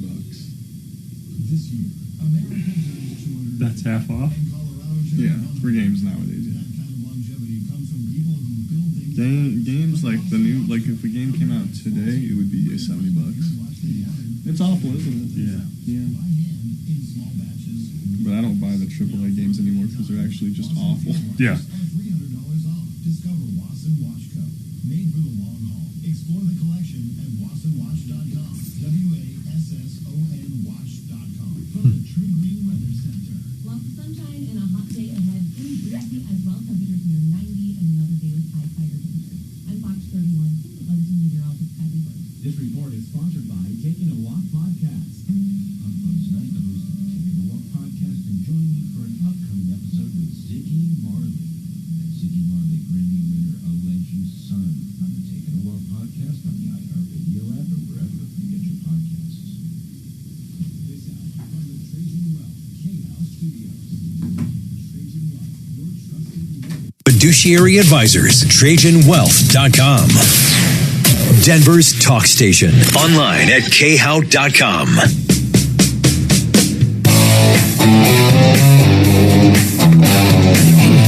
All right, good afternoon. John Fuller here on the Troubleshooter Network. We are back live in studio with Brad O'Brien of O'Brien Legal Services and Dimitri here on my left. We're talking about car insurance and a real-life example of an accident where a young man was injured pretty seriously, actually, and we came to find out after the fact that the young lady that caused the accident had expired insurance. My client's dad had purchased full coverage on his car with the idea that if anything happened, there would be, the other person would be responsible for everything. And that's not a bad way to think about the world, but it's just not the reality that we live in. And so I preach all the time about the need to have MedPay and the need to have uninsured motorist coverage. So it got me thinking that, how much really does uninsured motorist coverage cost? And are there ways that we can make it more affordable or maybe even almost free in putting it on your policy? And so I called Brian Burns at Compass, and we had a conversation about it. And here's what we came up with. The savings that you could gain by just raising your deductible on your full coverage car insurance by $500 or maybe $1,000 would be enough alone to put uninsured motorist coverage on your policy. And so I can't tell you enough how important the uninsured and underinsured coverages are. In today's world, it is absolutely nothing to run up $20,000 or $25,000 or even $50,000 or $80,000 in the emergency room. I think Brad can certainly attest to that with his own experiences. How much were those MRIs and stuff that your family incurred? Yeah, just a little whiplash from a 5 mile an hour bumper to bumper thing. I think it was like $75,000. $75,000 for, I believe, one trip to the ER, wasn't it? The same day. $75,000. Now, if you're out there rolling around Colorado with only the $25,000 of coverage, or if you get hit by somebody that only has that, how in the world are you going to protect your family from those bills? They're not the responsibility of the at-fault party to pay. They don't send the bill to them. They don't bill that other person's insurance company. They send that bill to you. And it's up to you to figure out how to pay for that. And so the only way I can suggest that you can protect yourself and your family is by having lots and lots of uninsured motorist coverage. Now, at some point, you're going to have to probably raise your primary coverage because they won't let you have minimal limits on liability and then sell you, $500,000 of uninsured motorists. But so what? It's that important that you have that coverage. You're the only person that can insure you and can insure your family. You can't rely on the fact that the other person is going to have any insurance or more than the minimal amount of insurance. So Dimitri, I think you had some questions about your own policy. Yeah, John, before I met you, which is a couple of years ago now, I maxed out on MedPay, which is only $50,000 in my case. I was with American Family at the time. I didn't understand that UI and underinsured and uninsured motorists is actually for me. And it wasn't until the very first time that you worked here with me in the studio that I kind of got that clue. Right. So as a result, what I did is I began to look at it. There was a total paradigm shift, John. I began to look at it as buying insurance for myself in case of a crash. It never occurred to me that that's really how I should look at it. So I maxed out on UI. And by the way, in all those years prior to that, my insurance agent always said, hey, this is just optional. You're not required to do it. You don't have to get it. So I maxed out on all of that. And then also following your advice, I changed to a different kind of umbrella policy from Compass that amplified my underinsured and uninsured motorists by $2 million. And John, I understand that's actually on top of what my auto policy insures me for, right? It is. That's fantastic that you have that. That's actually not that common out in the marketplace. You have to look for those policies that contain that. You have to ask for it. You do. You really do. My umbrella policy didn't amplify that coverage, and I thought it did. What Dimitri is talking about is what we call a rider on your personal umbrella policy. So you have your liability coverage. That's the state mandated coverage that covers any damage that you do to another person if you're at fault. So that covers the person. You have your property damage coverage that covers their car if you happen to do damage to that. You have comp and collision, which covers your car.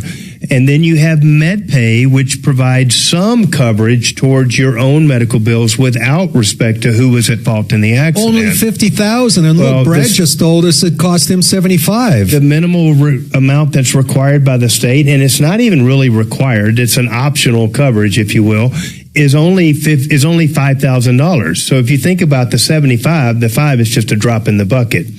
But what you're talking about is for those people that have an umbrella, which is a smart thing to have from a liability, but it's an incredibly brilliant thing to happen or to have when you have the rider on it that has uninsured motorist coverage at the same coverage level that you have for your umbrella. Okay, that is critically important to have because that way you're protected no matter what the other person has.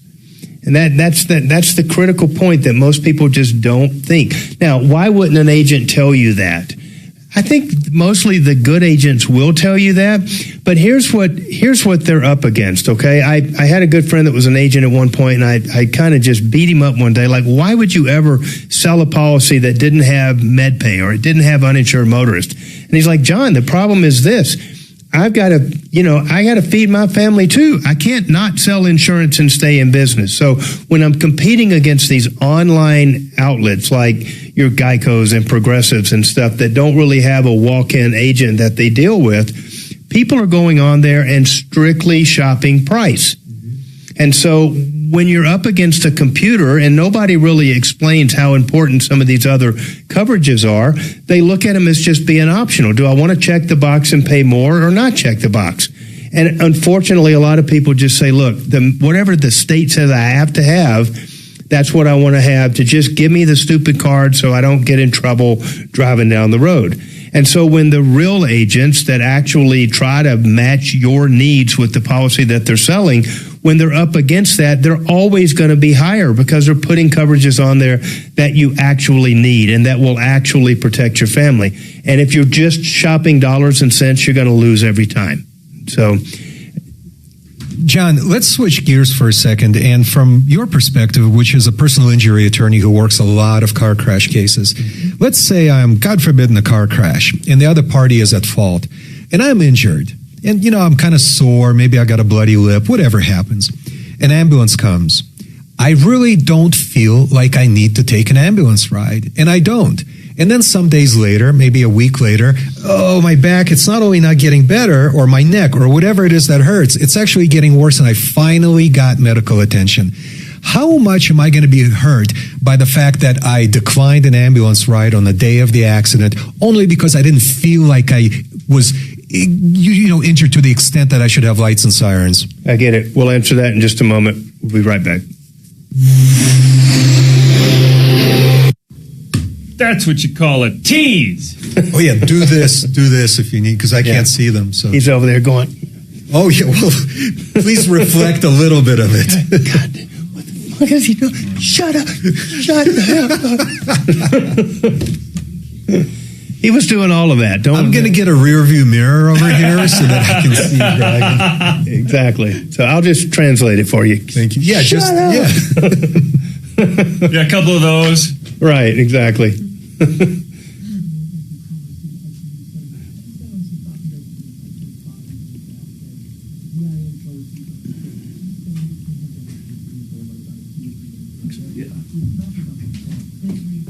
Good here, that's that.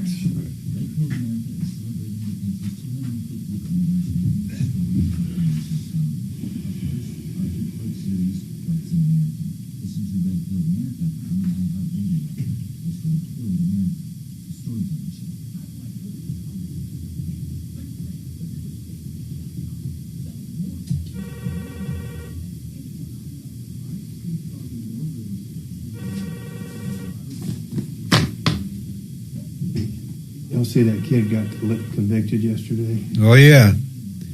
35 years. I was really worried that they were going to walk him on that. Yeah. Just, they collected $600,000 on a GoFundMe for that kid's defense. How much did they collect for the murder victim? None. Yep. $600,000. Mm-hmm. Yep. It is outrageous. It sounds like they didn't even eat the pizza for lunch. They went in there, read the instructions, took a vote, came right back out, and he was done. It was less than 2 hours. Even the defense's best witness said, yeah, he should have never done that. He wasn't supposed to be there or whatever. I mean, their own best witness kind of flipped. But that's a non-expert opinion, right? And so why would that be allowed? As to who started it and everything. Oh, okay. So it came in. Oh, interesting. Okay. Look at you over here quoting a little evidence here. Now, that would be an expert opinion there, Your Honor. Rule 702 doesn't allow him to do that. Like my cousin Benny. Rules of evidence? Yeah, when I started citing CRCP in my county court case against Verizon. My cousin Benny, and you'll be... No. Yeah. She said, it's okay, Mr. Cherniak, I don't need any citations. And I was like, oh, that's great, because was like 16.3 paragraph E. So she's like, no, just tell me what you have in mind. Just wing it. Just throw it out there. What you got? And all of my objections were sustained. Good for you. Including my facts not in evidence. You're the bailiff. I can PP, you know.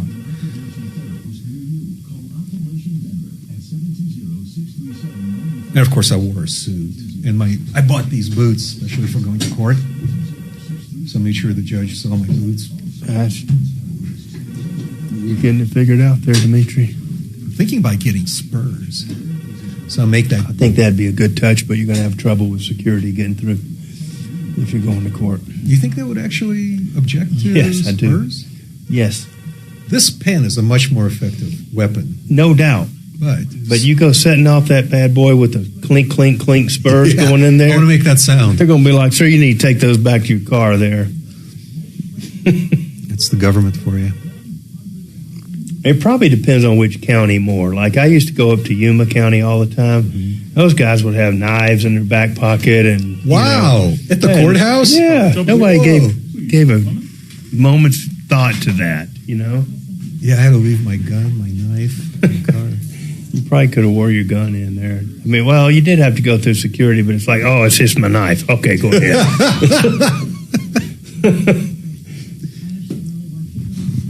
But you also had the big Starbucks cup. Yeah. And they had me just set it, pass it around. But I could easily have put a little gun. You could have. In my Starbucks cup. Yep. So straight. Make the nightly news. Never guess what somebody tried to do in Denver today. Troubleshooter Show. Can I get a first The name? better course of action is leave your gun at home. Well, of course, I left it in the car. I'm sorry, I who's went this? to Denver one time, and I used to park in this garage right across the street from them, and it was like my little secret parking space where you could always find a spot. And you said Daco? Somebody had a bumper sticker like, oh, Falco. Oh, Falco. Oh, okay. How's it going? In life I learned in prison or something like that. Well, the important things I learned in life. Exactly. I don't think I put that. Yeah, sorry, I stepped away. I had to go to the bathroom.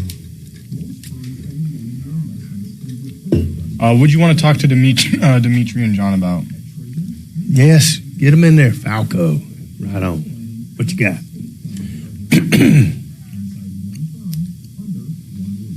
I'm sorry?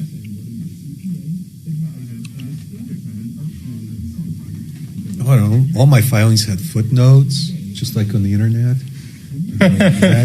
I explained to one of the judges how I'm the modern iteration of the Mutatis. They always appreciate that. He was very surprised to hear me. And That's like saying I'm a duly elected member of the sovereign. You just had a comment on that? No. Investment advisor. Additional services through Trajan Estate and Trajan Tax. Additional disclosures and accreditation at TrajanWealth.com. EuroPlumbingColorado.com has the lowest prices guaranteed.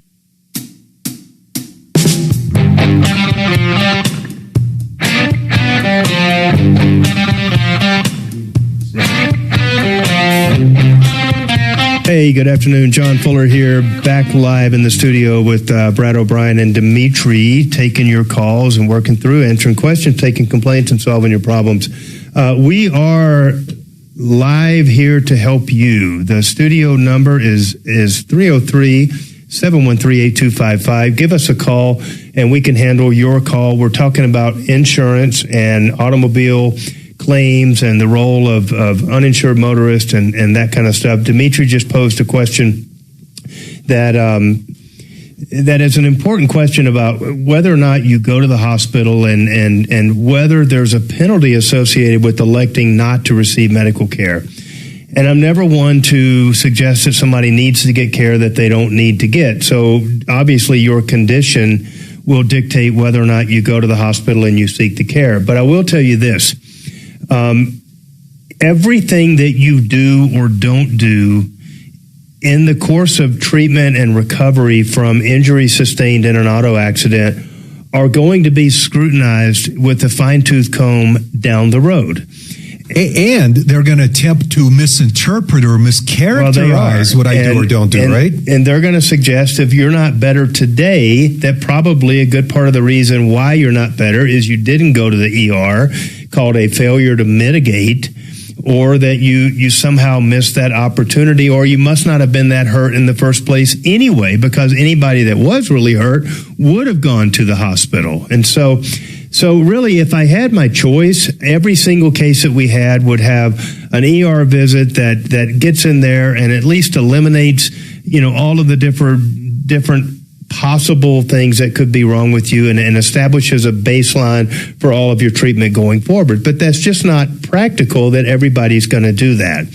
The other issue is money. Not everybody has health insurance. Not everybody has coverage beyond that $5,000 of med pay, which can get eaten up very, very quickly. If you go to the same hospital that Brad's family member went to, you just heard him say that it was $75,000, and she wasn't that hurt. And John, actually, I've heard him talk about this before. There's a more sinister component of his story.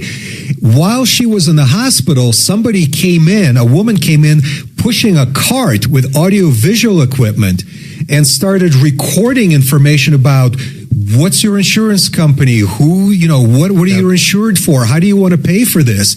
This was in the hospital the day she arrived over there. Yeah, and that's really the broader point of that is that Brad is obviously an attorney, super intelligent guy, well covered by insurance, both health and auto and everything else, and yet was completely, and I don't want to speak out of turn here, but I believe was just completely out of his league as to exactly what was going on with this lady and what her intentions were and why she was asking you these questions, and then the implications of what you talked about with them. We'll talk about that just a little bit, if you would. Well, even as a real estate attorney, I did not know what was going on with all this insurance stuff. There was this like portable kiosk video thing, and I was live with somebody somewhere else in a different state, asking me to make decisions about where to make the claim and who's responsible. I mean, I didn't understand what was going on.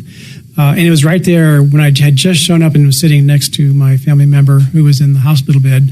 So I think they really took advantage of me. I'm not going to name the hospital, but by making me make commitments of a legal nature right there in the heat of, yeah. So and so you and I discussed this after the fact. I don't think I'm stretching here to say that at the time that they did that, they wheeled this little kiosk in there and started asking questions. You didn't know the official role of MedPay. You didn't know the order of payment as to who should be responsible for things. You didn't know the level of coverage that the other driver had at that time. You didn't even know if the driver's coverage was valid. You hadn't had an opportunity to check up on any of that because you were in the hospital immediately after the accident. And so at a time when you have the least amount of information, these guys want to get you live and on a video that they can record you and extract commitments out of you as to how these bills are going to be paid when you have no idea what the proper way and order that these things should be handled. And that's just crazy. And so, I would tell Brad and Dimitri and anybody else that would listen that, the entire system is set up to take advantage of you, the injured party. And I mean that sincerely. The hospitals want to get the maximum dollars for every service that they can. And if they can get $5,000 for an MRI, they would rather get that than the $600 that they've got to deal with the health insurance company. And there's no qualms about it. They will do that 10 out of 10 times and try to get, that higher dollar amount. And John, if this, God forbid, happens to me and this woman wheels in the AV equipment and starts making me answer these questions, should I just say, hey, here's Fuller's phone number. John Fuller is my attorney. He's representing me in matters like this. Call him and he'll tell you who's going to pay and when and how much. Well, I'm happy to have that conversation with the hospital on behalf of any of my clients. I would prefer to know about it before you, call me before you do that. But yeah, I think the better course of action is just to say, look, I don't have any of that information at my fingertips here. It is way premature to have this conversation. I'm happy to set an appointment down the road with your billing department and we can have that conversation later. But I'm just simply not going to do it right here, right now with my spouse in the hospital, period. And John, just cut them off. I didn't know, even several months into working with you, I didn't know you actually renegotiate hospital bills. After all is said and done, you at least attempt to get bills settled for less than what they're billed for so that the insured keeps more of the settlement. Is that how that works? Yep, we do that all day, every day. So we got a couple calls here. Let's go and answer some questions. Paul, the Waterman, you got a question today. What's going on, Paul? Hey, I have a question. I have an old, probably U.S. West phone box in my backyard. Okay. I guess, so it's falling apart. And, you know, the CenturyLink, who is obligated to fix it? Can I have somebody remove it? Because do they use landlines anymore? Is there a liability if I don't call somebody to let them know that it's falling apart? What happens? Yeah, my guess, and Brad, you can jump in on this, but my guess is that is in a utility easement, and very likely you would not be wise to remove it or destroy it.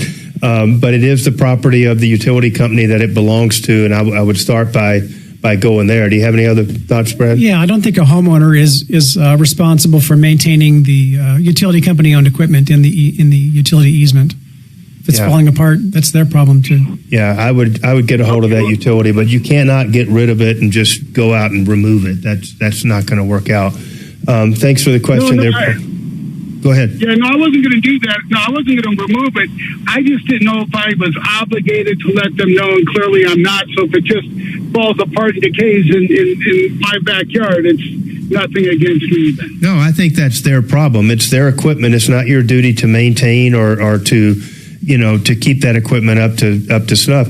I would want them to fix it and make it go away, but that's just me. So thanks for the call, Paul. Appreciate it. We're going to take one more quick break. Falco, we're going to be right back with you in just a moment, and then we'll get things wrapped up. Thanks for holding.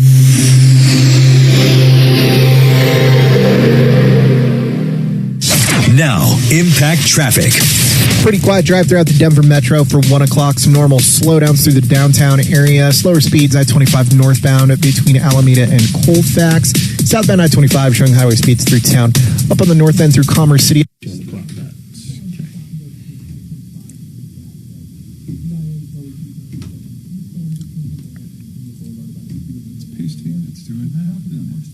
This report is sponsored by Brad vs. Everyone podcast. Dangerous social media trends. Oh, God, that was disgusting. Tim asked him if he was drunk or high. He said neither, just horny. Oh, see, I don't need a little guy doing that. Yeah, right. Fix it 24/7 now in Colorado Springs as well as the Denver metro area. 720-526-3939. 720-526-3939 or fixmyhome.com. They do so much more than the air conditioning, clean and check that we discussed earlier. Plumbing, electrical work also, plumbing fixtures, upgrades, replacements, installations, emergency services, even in the middle of the night. I personally used them. I had a run of bad luck, John. I used them 3 times for their emergency services in the past year. They arrived even at night, almost exactly the hour that they said that they will. The guy was in and out in 20, 25 minutes. The price was exactly what they quoted me on the phone. I can't recommend Fix It 24/7 much enough. Denver and Colorado Springs, 720-526-3939 or fixmyhome.com.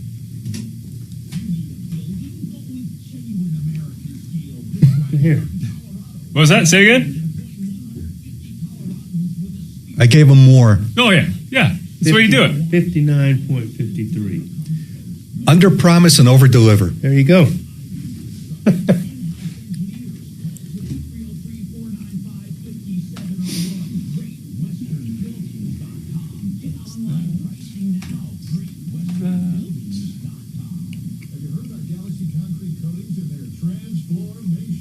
We have the congressional baseball game here. Look at those 2 competitors there, those elite athletes that are on the screen right now. Oh, you missed it. Yes. I'm going to put my money on the red team. Oh, good Lord. How much time we got coming back? Look at that, almost 3 minutes. Was there a ringer? Oh, Dow's down 900 today.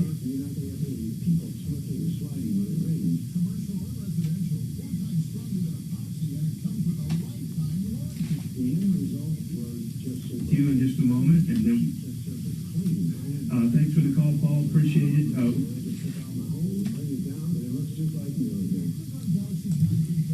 Mark texted me a bunch of times to see how I'm doing with the lives and if I'm comfortable, and I did them. He's super happy with it. I'm sure he would have had to record them all. He did record a bunch, but he wanted me to do the companies I have personal experience with. It wasn't my idea; it was his. And right on. I think with the idea is to get me trained to do them more often in the future. Not really appropriate for me to do those, you know. I didn't give it any thought, but it helps to type them up on good paper. Oh, sure. People sense that.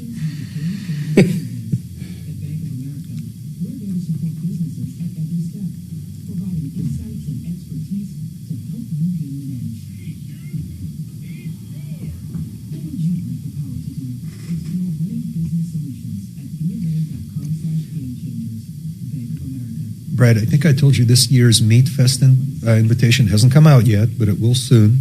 It's on the Saturday of the weekend formerly known as Labor Day weekend.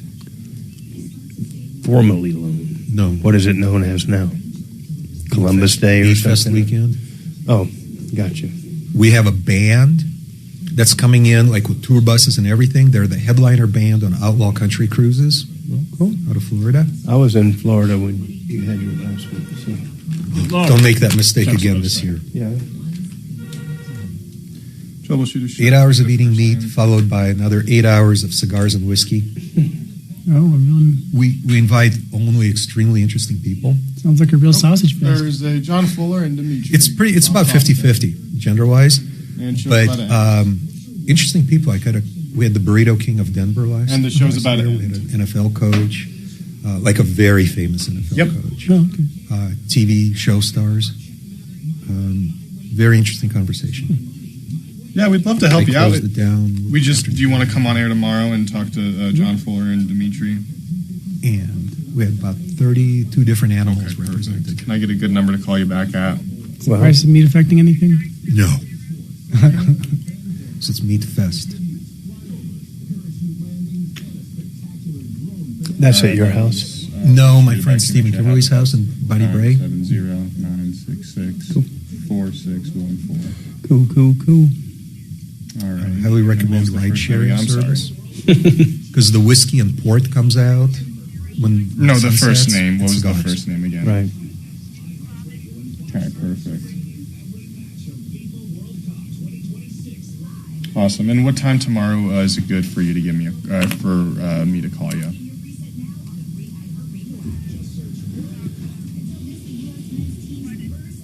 Oh, and feel free to invite one or two other guests. I will give as you long a as call they're at really 11. Is interested. that good? So you got our it. guests I'll call you tomorrow. always. What if I'm not interested? Oh, you'll be very interesting because we'll have all kinds of you can. Joe Pag Show tonight from 6 to 9 on 630 KHOW.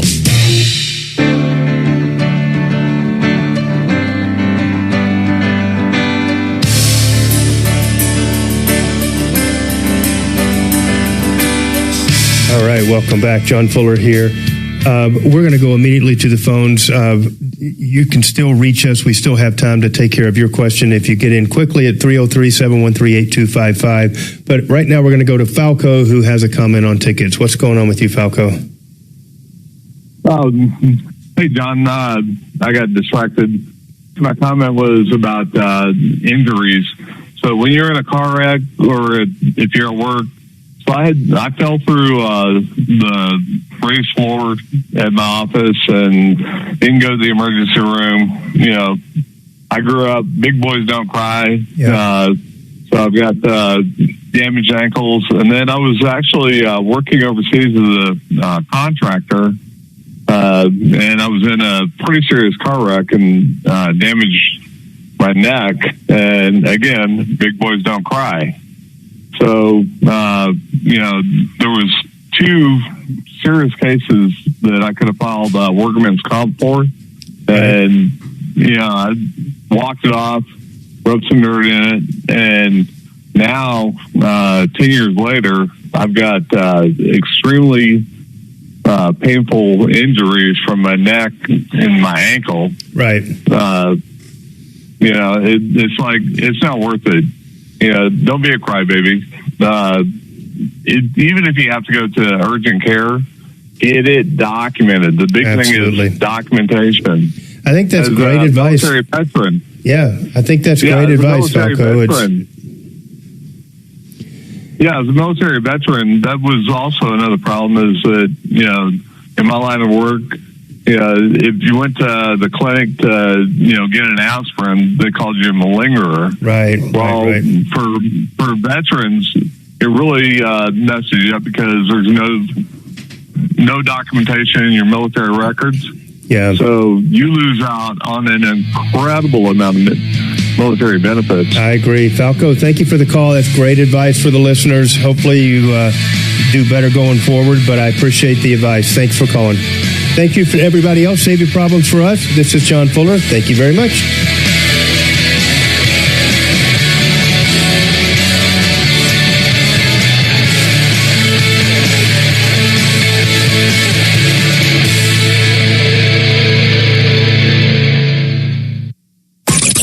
Follow Tom Martino at Real Tom Martino and stay connected with all of us at 630 KHOW, KHOW.com, and on the iHeartRadio app. This is Denver's talk station, 630 KHOW. For plumbing, heating, cooling, electric, and drains, think Plumbline Services with quality brands like Carrier. I'm consumer advocate Tom Martino. I use Plumbline in my home. Service professionals, 25 years strong. Brought a mission of excellence, character, and ethics. Castle Rock to Fort Collins since 1998. Plumbline and Carrier. Turn to the experts. No phone call, no hassles. PlumlineServices.com. Service at home, servants at heart. Plumbline Services.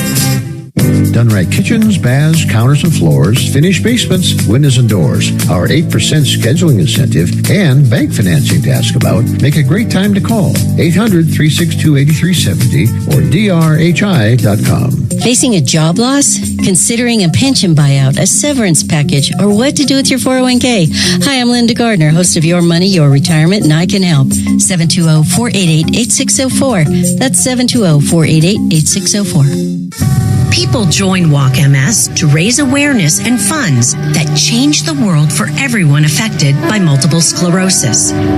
Walk MS brings communities together, creating teams with friends, loved ones, and coworkers to rally around those we care about and end MS forever.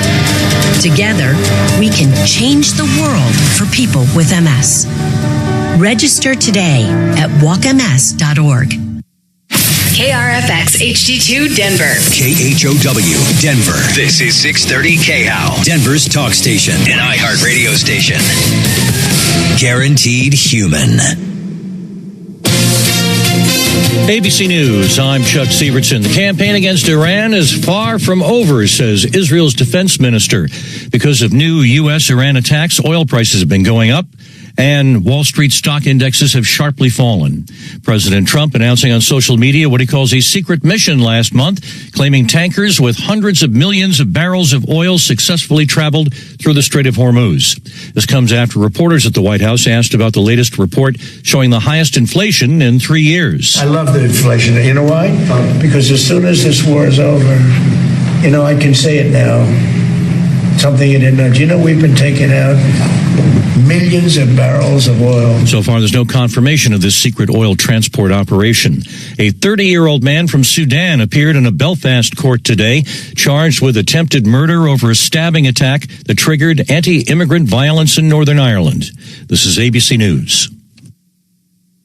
Federal law enforcers were today at the Southern California aerospace plant where a chemical tank overheated last month, forcing 50,000 in the area to evacuate. Federal agents arrived at GKN Aerospace in Garden Grove executing a federal search warrant. First Assistant U.S. Attorney Bill Asaley says his office, along with the FBI and EPA, are looking for possible violations at the company. We have an obligation to figure out whether any crimes are committed. A tank with 6,500 gallons of a highly toxic chemical became unstable last month, causing the tank to heat up, posing a risk of a massive explosion. Eventually, the tank cracked, allowing pressure to release, and the danger subsided. Alex Stone, ABC News. There have been 115 confirmed cases from Ebola in the Democratic Republic of Congo. Scientists have unearthed communities of marine life, including jellyfish, tube worms, and brittle stars thriving in a millions-year-old whale graveyard. Chuck Sievertson, ABC News. Since the moment you were born, I've made 1,000 wishes. Wishes for your future. In a world that's changing fast. For all of the things you may one day do play and laugh. Do win and lose. Do learn from your mistakes. And challenge yourself to grow. Do not be afraid. Or make decisions based in fear. Do it all with confidence and with kindness and strength. Do call your mom and ask her for advice. And always do your best to remember that no matter what you do in this life, thank you. What matters to me is that you keep doing. I love you always, Mom. Inspire kids to do at 4h.org. Dry and breezy conditions today, once again raising fire danger. Fox 31's Dave Frazier says it's not the heat, but the wind. But the speeds come up during the afternoon, and just as soon as they do, for about 5 or 6 hours, with the setting sun, the wind will relax. Wind gusts will be 20 to 30 miles an hour this afternoon. 89, the high for Denver. 54 overnight, then cooler tomorrow, high 79. St. John's Cathedral in Denver, the site of a world premiere for the immersive light show Celestia. It's a project that highlights the architecture. It's designed to be emotionally rich. It's visually stunning. It's inclusive and reverent of the space, but it's also for people of all backgrounds. Celestia's Fanny Curtat says the show opens tomorrow at the historic Denver Church. Tickets start at $29. And the Rockies go for 2 in a row over the Cubs tonight at Coors Field. Coverage at 6 on sister station KOA. Now